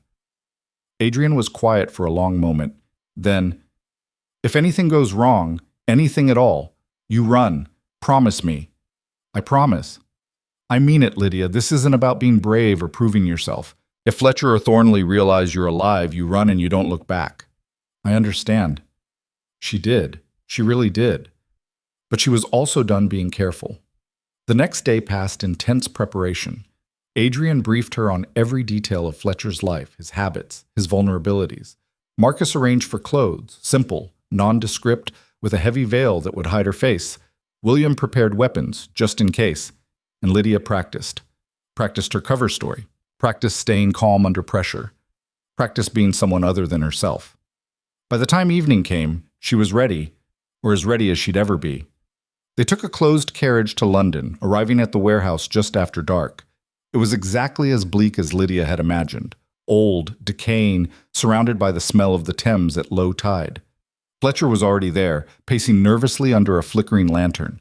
He was exactly as Mary had described, tall, graying, expensive clothes. But up close, Lydia could see the fear in his eyes, the exhaustion. This was a man being squeezed from both sides. Adrian and Marcus stayed in the shadows. Lydia stepped forward alone, the veil obscuring her features. Mr. Fletcher, she said, keeping her voice low. Older. Not her own. He spun around. Who are you? Where's my daughter? Safe. For now. Lydia moved closer. Whether she stays that way depends on what you tell us tonight. If you've heard her, I swear, we haven't touched her. Unlike your employer, we don't make war on innocent people. She let that sink in. But we know what you've done, the records you've kept, the crimes you've witnessed, and we're giving you one chance to do the right thing. Fletcher laughed bitterly. The right thing? There is no right thing. If I talk, Thornley kills me and everyone I love. If I don't talk, you kill my daughter. What choice is that? The choice, Lydia said quietly, is between dying a murderer or living as the man who stopped one. Fletcher stared at her. You don't understand. Thornley has everything: power, money, connections. Even if I testify, even if I give you every record I have, it won't matter. He'll bury it. Bury me. Just like he buried Blackthorn. Blackthorn isn't buried. He's standing right behind you. Fletcher whipped around. Adrian stepped out of the shadows and the blood drained from Fletcher's face. But the Duchess, she's dead, everyone said. Everyone was wrong. Adrian's voice was cold. My wife is alive. Your assassination attempt failed, and now you're going to tell us everything, or I'm going to make you wish Mary's knife had found its mark in you instead. Fletcher stumbled backward. This is a trap. You're going to kill me either way. If I wanted you dead, you'd be dead already. Adrian pulled out a folder. This is a contract. You testify against Thornley. You provide documents, testimony, whatever we need to build a case. In exchange, we protect your daughter, give you both new identities, a chance to start over somewhere Thornley can't reach. You expect me to believe that? I expect you to look at your options and choose survival. Adrian's expression didn't change. You've spent 15 years watching Thornley destroy people, watching him kill Catherine, watching him terrorize anyone who got too close. You're tired of it. I can see it in your eyes. Fletcher's hands were shaking. Even if I wanted to help you, and I'm not saying I do, what makes you think it would work? Thornley's untouchable. He was untouchable, Lydia said, stepping forward again. But that was before he tried to kill a duchess, before he got sloppy. Desperate. He's making mistakes now, big ones. And you think you can exploit that? I think, Adrian said, that every empire has a foundation, and Thornley's foundation is fear. People like you, too scared to speak up, too scared to fight back. But what happens when one person breaks the silence? When one person stands up and says, enough? Fletcher was quiet for a long moment. Then, others follow. Exactly. Adrian extended the folder. Be the first. Start the avalanche. Let us help you. Fletcher looked at the folder like it might bite him. If I do this, if I testify, he'll come for me. He won't stop until I'm dead. Then we make sure you disappear before he can. Marcus stepped forward now, adding his voice. I have resources, safe houses, people who owe me favors. Your daughter is already in Edinburgh under a false name. We can have you there by tomorrow and on a ship to America by the end of the week. America? New York, Boston, somewhere he can't reach. Marcus pulled out papers. New identity, new life. Enough money to start over. All you have to do is give us what we need first. Fletcher's resistance was crumbling. Lydia could see it happening. The moment fear shifted from Thornley to hope for escape. What do you need? He asked quietly. Everything, every document, every transaction, every name in Thornley's network. Adrian's voice was relentless. Every bribe, every blackmail scheme, every threat. I want 15 years of crimes laid out so clearly that even his allies can't ignore it. That's a lot of material. Can you get it? Fletcher nodded slowly. Most of it's in Thornley's London house, in his study. There's a safe behind the portrait of his father. I have the combination. Can you get to it without him knowing? He's at his country estate this week, preparing for the vote. The London house is empty except for basic staff. Fletcher was talking faster now, commitment setting in.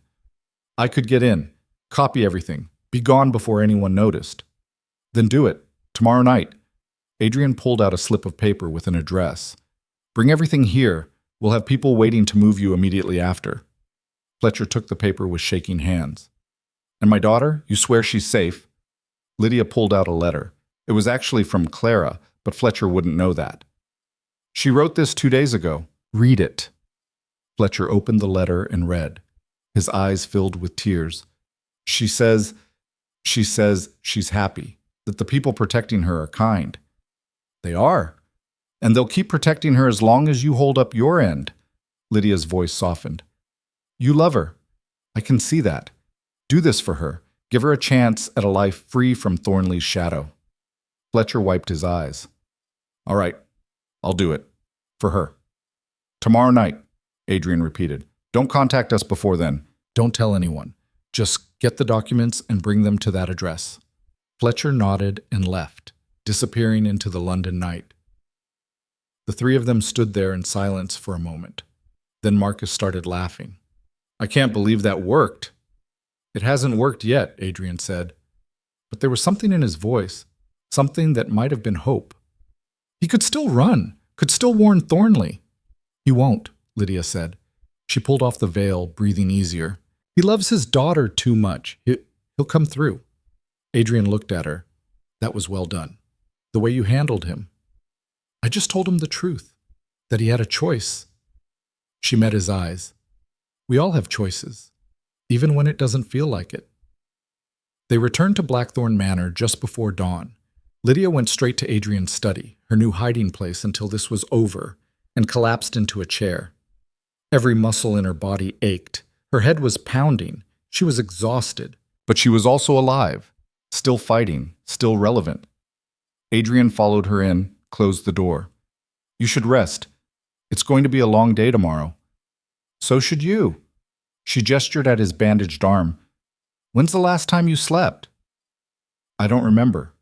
"Adrian, I can't." He sat down heavily across from her. "Every time I close my eyes, I see Catherine. See Mary coming at you with that knife. See all the ways this could go wrong. But it's not going wrong, it's working. We have Fletcher. We're getting the evidence. Thornley's grip is slipping. For now, but when he realizes what we've done, when he figures out you're alive and Fletcher's turned," Adrian's hands clenched. "He'll escalate. Come at us with everything he has. Then we'll be ready. You don't know what he's capable of." "Yes, I do." Lydia leaned forward. "I've seen it, felt it. He tried to have me killed, Adrian. I understand exactly what kind of monster we're fighting." "And you're not scared?" "Terrified." She smiled without humor. "But I'm more angry than scared, and anger's more useful." Adrian studied her for a long moment. "When this is over, if we survive this, what will you do?" Lydia blinked. "What do you mean?" "You married me for security, for £50,000 and a title, but this isn't what you signed up for.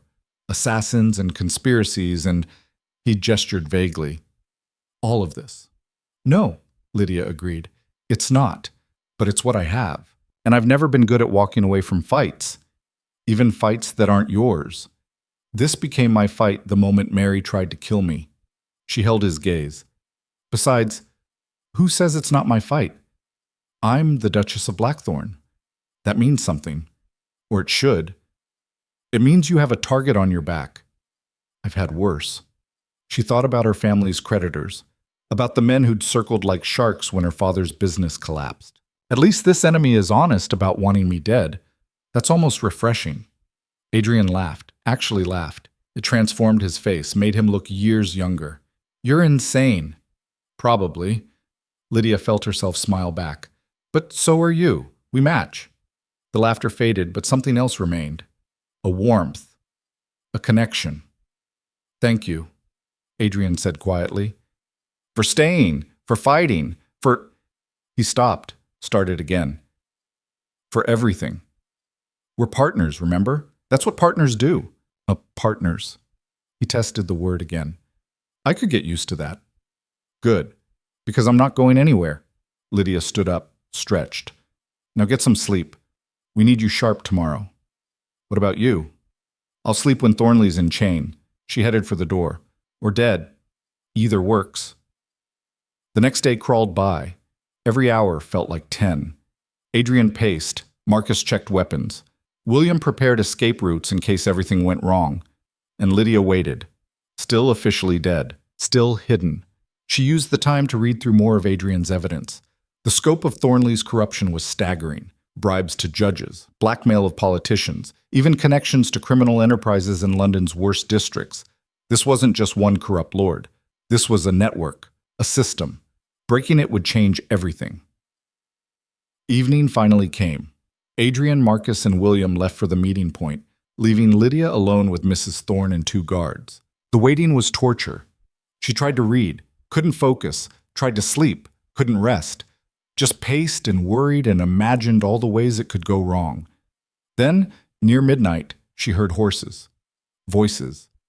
She ran to the window in time to see Adrian and Marcus returning. and between them, supported by William, was Fletcher. He was carrying a leather case, a large one. They'd done it. They actually had the documents.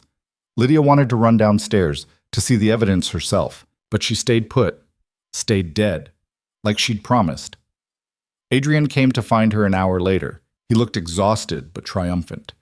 "We have it," he said. "Everything.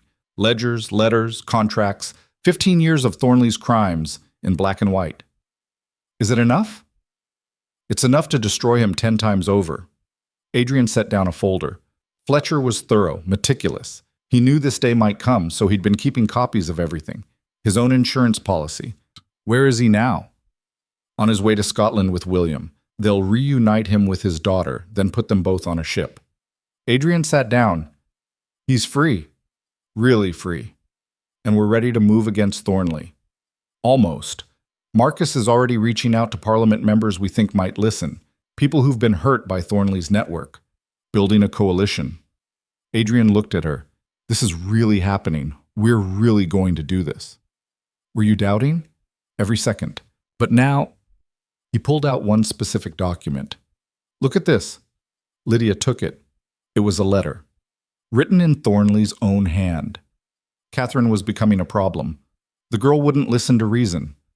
I've arranged an accident. Make sure the stairs in her townhouse are properly unstable. And pay the maid to be conveniently absent that morning. £10 should do it. Lydia felt sick. He really did kill her. And now we can prove it. Adrian's voice was hard. That's murder, Lydia. Not bribery, not corruption. Murder. Even Thornley's allies can't ignore that. When do we release it? 3 days. We leak it to the newspapers first. Let the public start demanding answers. Then we present the full evidence to Parliament. Adrian's hands were shaking slightly. It'll be chaos. Thornley will fight back. But with Fletcher's testimony and these documents, we win, Lydia finished. We actually win. Adrian nodded. We actually might. For the first time in 3 years, he looked like he believed it. For the first time in 3 years, he looked like he believed it. But belief and reality were different things, and Lydia knew it. The evidence sat in locked boxes in Adrian's study, damning and undeniable. But evidence meant nothing if they couldn't get it in front of people who mattered. Who can we trust? She asked. In Parliament? In the courts. Who's clean enough to actually use this? Adrian was quiet for a long moment. There's one man, Justice Pemberton. He's ancient, must be 70 by now, but he's incorruptible. Thornley's tried to buy him 12 times and failed every time. Will he see you? He might, if I can get to him before Thornley realizes what we're doing. Adrian stood, started pacing. But we need more than just evidence. We need witnesses. People who'll testify that what Fletcher wrote is true. What about the people Thornley's been blackmailing? If we can offer them protection, they're too scared. I've tried. Adrian's frustration leaked through. Everyone knows what happens to people who cross Thornley. They end up dead or destroyed. Then we make them more scared of staying quiet. Lydia's mind was racing. If we leak parts of the evidence, just enough to show the scope of it, people will start to panic. They'll realize Thornley's going down whether they help or not. And when that happens, they'll want deals. Immunity in exchange for testimony. That's... Adrian stared at her. That's actually brilliant. Create a stampede, make everyone rush to be first through the door. Exactly. Fletcher was brave, but most people aren't. They just want to survive. So we give them a path to survival that goes through Thornley instead of around him. Marcus appeared in the doorway. We have a problem. Adrian turned sharply. What now? Thomas just came back. He followed Mary's trail like you asked. Marcus's face was grim. She didn't run off on her own. She was taken. There are signs of a struggle at the edge of the property. Blood. And this. He held up a piece of torn fabric, fine quality, expensive, not something a servant girl would own. One of Thornley's men, Adrian said quietly.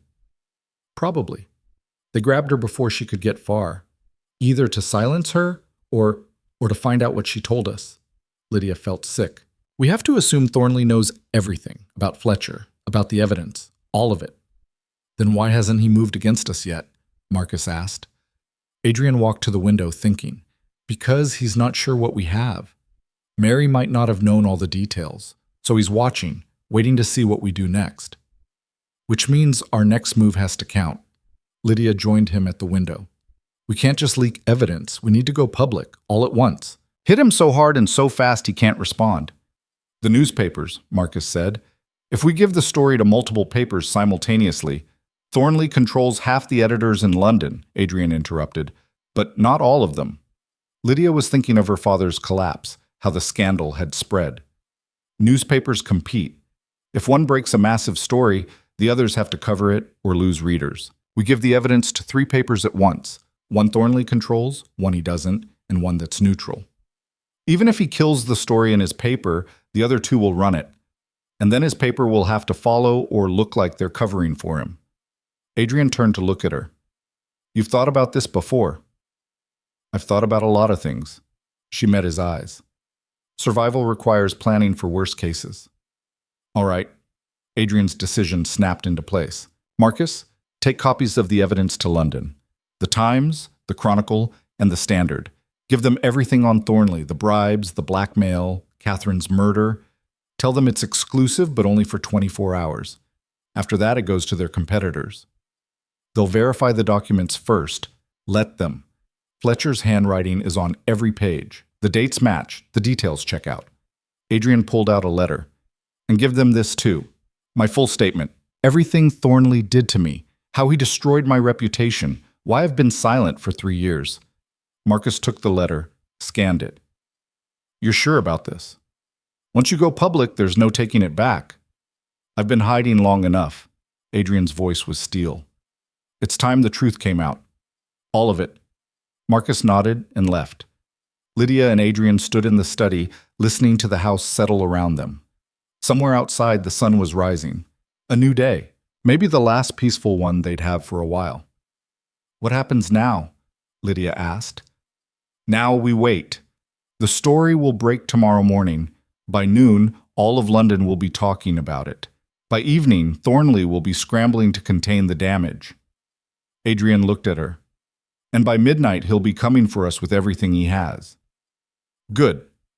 Adrian raised an eyebrow. Good? If he comes here, we know where he is. We can control the battlefield. Lydia walked to his desk, started organizing the remaining documents. How many men do we have? 6 reliable ones. Thomas, William, Marcus when he gets back. 3 others who owe me favors. Against how many of Thornley's? Dozens. Maybe more. Adrian didn't try to sugarcoat it. We're badly outnumbered. Then we don't fight fair. Lydia pulled out paper, started sketching the manor's layout. This place is a fortress. You said so yourself. We use that. Choke points. Narrow corridors. Places where numbers don't matter as much. Adrian watched her work. You're serious about this? About fighting? You think I came this far to roll over now? She looked up at him. I've been underestimated my whole life, dismissed, treated like I don't matter. I'm done with that. If Thornley wants a fight, he'll get one. You could still leave. It's not too late. Yes, it is. She set down the pen. It was too late the moment I signed that contract, the moment I walked into this house, maybe even the moment I was born into a world that treats women like commodities. Her voice hardened. I'm not running. Not from Thornley. Not from this. Not from you. Adrian stared at her like he was seeing her for the first time. When this is over, if we survive this, remind me to never underestimate you again. I will. She went back to the map. Now help me figure out how to turn your house into a trap. They spent the day preparing. Weapons were distributed, ammunition counted, escape routes planned. Mrs. Thorne evacuated the non-essential servants to the village, leaving only those willing to fight. William returned with supplies, gunpowder, more rifles, medical equipment. He looked grim. Thornley's already moving, he reported. Word spreading about Fletcher, about the evidence. His allies are panicking. Good, Adrian said. Panic makes people sloppy. It also makes them dangerous, Son. William checked his pistol. There's talk in the village. People saying Thornley's gathering men, offering money to anyone who'll help him deal with the Blackthorn problem. How many men? 20, maybe 30. They're calling it a hunting party. Lydia felt her stomach drop. 30 armed men against their 6. The math was brutal, but Adrian just nodded calmly. When? Tonight, after dark. They're not even trying to hide it. Because they don't think they need to. Adrian looked at the map Lydia had drawn. They think we're cornered, desperate. They're expecting us to either run or surrender. We're not doing either, Lydia said. No, we're going to make them regret every step they take into this house. Adrian started giving orders. William, you and Thomas take the upper floors. Rifles. Pick them off as they come through the gates. Marcus, when he gets back, positions himself in the east wing. I'll take the main entrance. And me? Lydia asked. Adrian hesitated. I want you in the cellar, behind the strongest door, with a gun and orders to shoot anyone who gets through. No. Lydia, I said no. She grabbed a rifle from the weapons pile. I can shoot. You taught me. And you need every person you can get. So put me somewhere useful or I'll pick my own position. Adrian looked like he wanted to argue, but they both knew she was right. They couldn't afford to waste anyone. Fine. You take the study. Second floor overlooking the courtyard. If anyone gets past the main defenses, you slow them down. I can do that. As they moved into position, the sun began setting. Long shadows stretched across the manor grounds. Everything went quiet. Even the birds stopped singing. Lydia crouched by the study window, rifle in hand, watching the gates. Her heart was hammering, but her hands were steady. Fear and focus in equal measure. Adrian appeared in the doorway behind her. Last chance to change your mind. Not a chance. He crossed the room, pressed something into her free hand. A key. If things go badly, if they get past all of us, there's a tunnel. Behind the bookshelf in the library. Goes to the stables. Take the fastest horse and ride to Justice Pemberton in London. He'll protect you. Adrian? Please. His voice cracked slightly. If I can't save myself, at least let me save you. Lydia closed her hand around the key. I'll use it if I have to, but you're not dying today. Neither of us are. You sound very certain. I am. We've come too far, fought too hard. This is our moment, Adrian. This is where we win. He kissed her then, quick and fierce. Then he was gone, heading back to his position. Darkness fell. They came at midnight. Lydia saw the torches first, dozens of them, moving through the darkness like fireflies. Then she heard the horses, the shouts. 30 men, just like William had said, maybe more. They surrounded the manor, cutting off all escape routes except the tunnel. Thornley rode at their front. Even from a distance, Lydia could see the madness in his eyes. This wasn't strategy anymore. This was rage. He'd been exposed, humiliated, and he was here to burn everything down. Adrian Blackthorne, his voice echoed across the courtyard. Come out! Face me like a man instead of hiding like the coward you are. No response from inside the manor. Thornley waited. When silence continued, he gestured to his men. Burn it. Burn it all. They moved forward with torches, started piling kindling against the doors, the windows. That's when Thomas fired. The shot echoed like thunder. One of Thornley's men dropped, clutching his shoulder. The others scattered, looking for cover. The upper windows, someone shouted. They're armed! More shots. William this time, from the opposite side. Another man down. Thornley's forces returned fire, but they were shooting blind, couldn't see their targets in the dark windows. Storm the entrances, Thornley roared. Get inside, I want Blackthorne alive! They rushed the doors. Heavy boots on stone, the crash of breaking wood. Then Adrian opened fire. He'd positioned himself behind an overturned table in the main hall, rifle already loaded. The first 3 men through the door went down before they knew what hit them. The others retreated, regrouped, came at it smarter, spread out, used the shadows. Lydia tracked them from above, fired when she had clear shot, missed more than she hit, but every shot made them flinch, made them slower. This wasn't a battle, it was a siege, and sieges were won by whoever could hold out longer. For 20 minutes, it was chaos. Gunfire, smoke, men screaming. The manor turned into a maze of violence, every corridor a potential death trap. But there were too many attackers.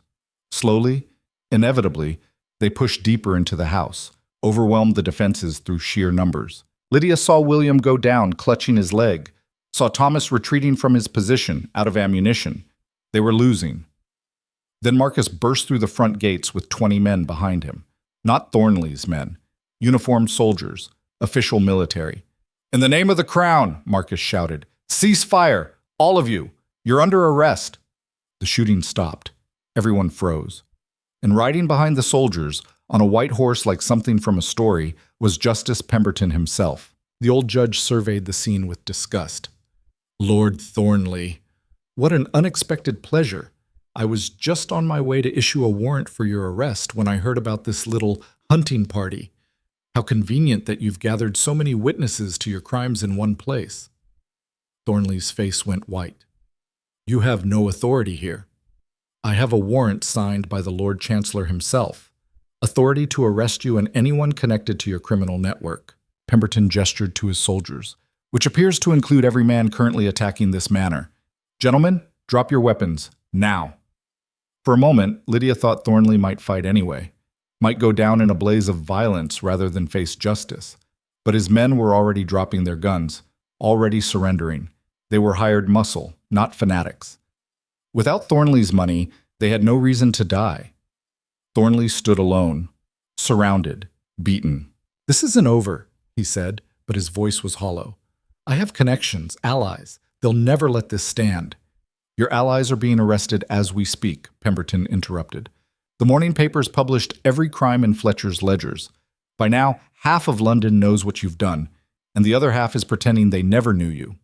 He nodded to his soldiers. "Take him." They dragged Thornley away. He went quietly, all the fight gone out of him. The manor fell silent, except for the crackle of small fires, the smell of gunpowder, the groans of wounded men.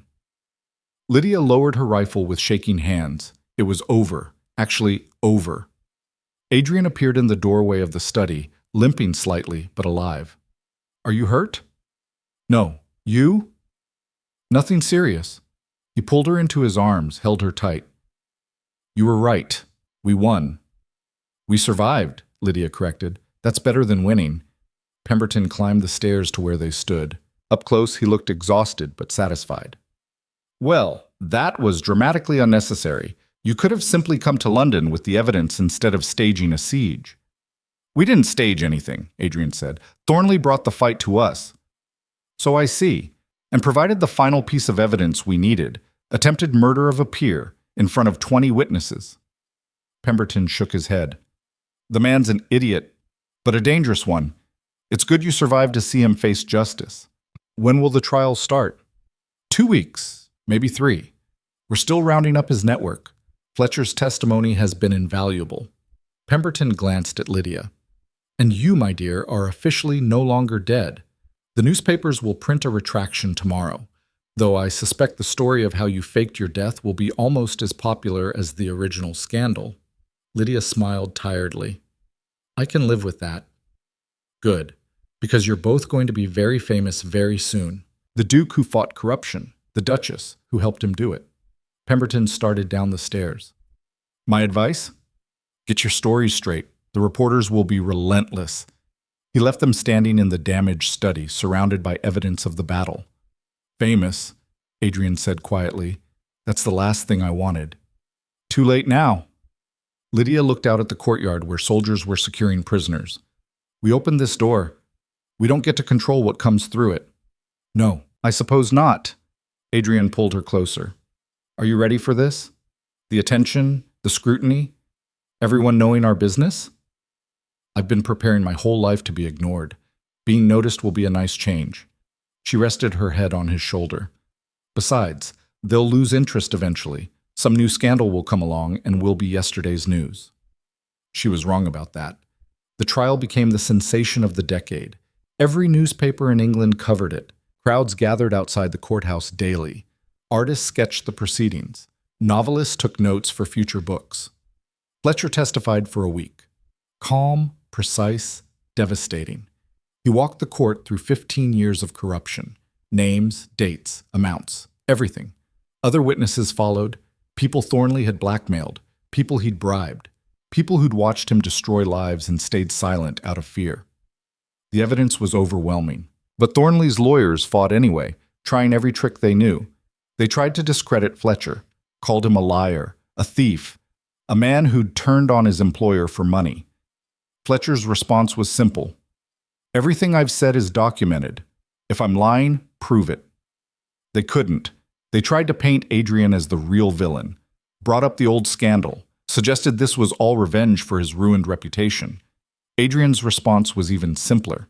My reputation was ruined by lies. I'm restoring it with truth. If that's revenge, then yes, I'm guilty. They tried to claim Catherine's death was an accident, that Thornley's letter was taken out of context. The coroner who'd examined Catherine's body testified. The stairs in her townhouse had been deliberately weakened. Someone had sawed through the supports. Her death wasn't an accident. It was murder. The jury deliberated for 3 hours. Guilty. On every single charge. The judge sentenced Thornley to hang. But before the sentence could be carried out, Thornley made one final move. He offered to name names. Give up everyone in his network in exchange for his life. The Crown accepted. For 2 months, Thornley sat in a cell and destroyed what was left of his empire. Named every corrupt lord, every bribed official, every person who'd helped him build his network. The scandal grew, and grew, and grew. By the time it was over, 12 members of Parliament had resigned. 4 judges had been removed. An entire generation of corrupt officials was swept away. And Thornley's sentence was reduced to life in prison. Some called it justice. Others called it a betrayal. Adrian didn't care either way. He's finished, he told Lydia. That's enough. They didn't attend when Thornley was transferred to prison. They were already gone by then. Back to the north, to the manor that had burned, or what was left of it. The east wing was gone completely. The west wing was damaged beyond repair. But the center, the old stone heart of the building, was still standing. We could rebuild, Lydia said, walking through the ruins. Make it what it should have been, what it could be. Or we could tear it all down, start fresh somewhere new. Adrian looked at the scorched walls. This place has too many ghosts. Everywhere has ghosts. The question is whether you let them haunt you or put them to rest. She was right, as usual. They rebuilt. But not as a grand manor, as something smaller, more human. The new Blackthorn house had 20 rooms instead of 200, gardens instead of grounds, windows that actually let in light, and a library, a huge one, where Adrian spent his days writing. He started with a memoir, the truth about what had happened, what Thornley had done, how close England had come to being ruled by corrupt men. The book became a bestseller, not because it was well written. Adrian would be the first to admit his prose was functional at best, but because it was true, real, a first-hand account of fighting back against impossible odds. Other books followed, about justice, about corruption, about the cost of silence. Adrian became the voice of reform, not because he wanted to be, but because someone had to be. Lydia's role was quieter, but just as important. She managed the estate, helped Adrian with his research, and started a school. Just a small one at first, for girls in the village who couldn't afford education otherwise. But word spread. Donations arrived. Within 3 years, Blackthorn School for Girls was educating 50 students. Clara was the first teacher they hired. Lydia's sister had flourished once given the chance. She was brilliant, patient, and refused to tolerate nonsense from anyone. You did this, Clara told Lydia one afternoon, watching their students debate philosophy. You made this possible. We did this, Lydia corrected. All of us. Everyone who refused to accept the world as it was. Their daughter was born in year 4. They named her Catherine, not to replace the woman who died, but to honor what her death had meant, what her memory had inspired. Catherine Blackthorn grew up surrounded by books and fierce women.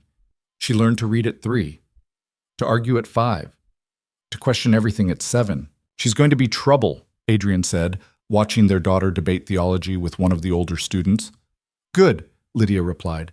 The world needs more trouble, especially from women. 20 years after Thornley's arrest, Lydia and Adrian sat on the hill overlooking their rebuilt home. They were gray now, tired, but not broken. Do you ever think about it? Adrian asked. That day you signed the contract. If you'd known what was coming, would you still have done it? Lydia thought about the girl she'd been. Desperate, trapped, signing away her life for money she didn't even want. Yes, she said, because that contract saved more than just my family. It saved me, gave me a purpose, a partner, a chance to be more than just someone's daughter or someone's wife. You were always more than that. Maybe. But I didn't know it until I had to be. She took his hand. We made something good from something terrible. That matters. That's worth everything we went through. They sat in silence, watching the sun set over the school, over the life they'd built, over the future they'd made possible. In London, Parliament was still cleaning up the last remnants of Thornley's corruption. New laws were being passed, new oversight established. The system was changing, slowly, but changing. In the village, girls were learning they could be doctors, lawyers, whatever they wanted. And in a prison cell somewhere, Thornley was growing old, forgotten by everyone except historians studying the corruption scandal of the century. Justice wasn't perfect. It never was. But it was enough. I love you, Adrian said quietly. I don't think I've said that enough. You show it every day. That's better than saying it. Lydia squeezed his hand. But I love you too. Even though you're stubborn and brooding and you work too much. I could say the same about you. I know, we match. She stood, pulling him up with her. Come on, Catherine's giving a speech at dinner about women's suffrage. I want to hear how she's planning to change the world this time. Again, you mean? Again, Lydia agreed. They walked back to the house together, the same house they'd built from ruins, the same partnership they'd forged from desperation. Behind them, the sky turned gold and orange, a new day ending, a new night beginning. And somewhere in the darkness, the future was being written. By students who'd learned they mattered. By women who'd seen what was possible. By everyone who'd heard the story of how two desperate people had fought an empire and won. Not because they were heroes, but because they refused to be victims. And that refusal, that one small act of defiance, had changed everything. The deal made in desperation had become something neither of them expected. Not just survival, not just victory, but a legacy. And standing there on the threshold of their home, surrounded by the life they'd built and the people they'd helped, Lydia knew one thing with absolute certainty. She would make the same choice again. Every time. In every lifetime. Because some prisons become palaces, some contracts become covenants, and some marriages, the ones forged in fire and tempered by truth, become the kind of love that echoes through generations. The door closed behind them. Warm light spilled from the windows.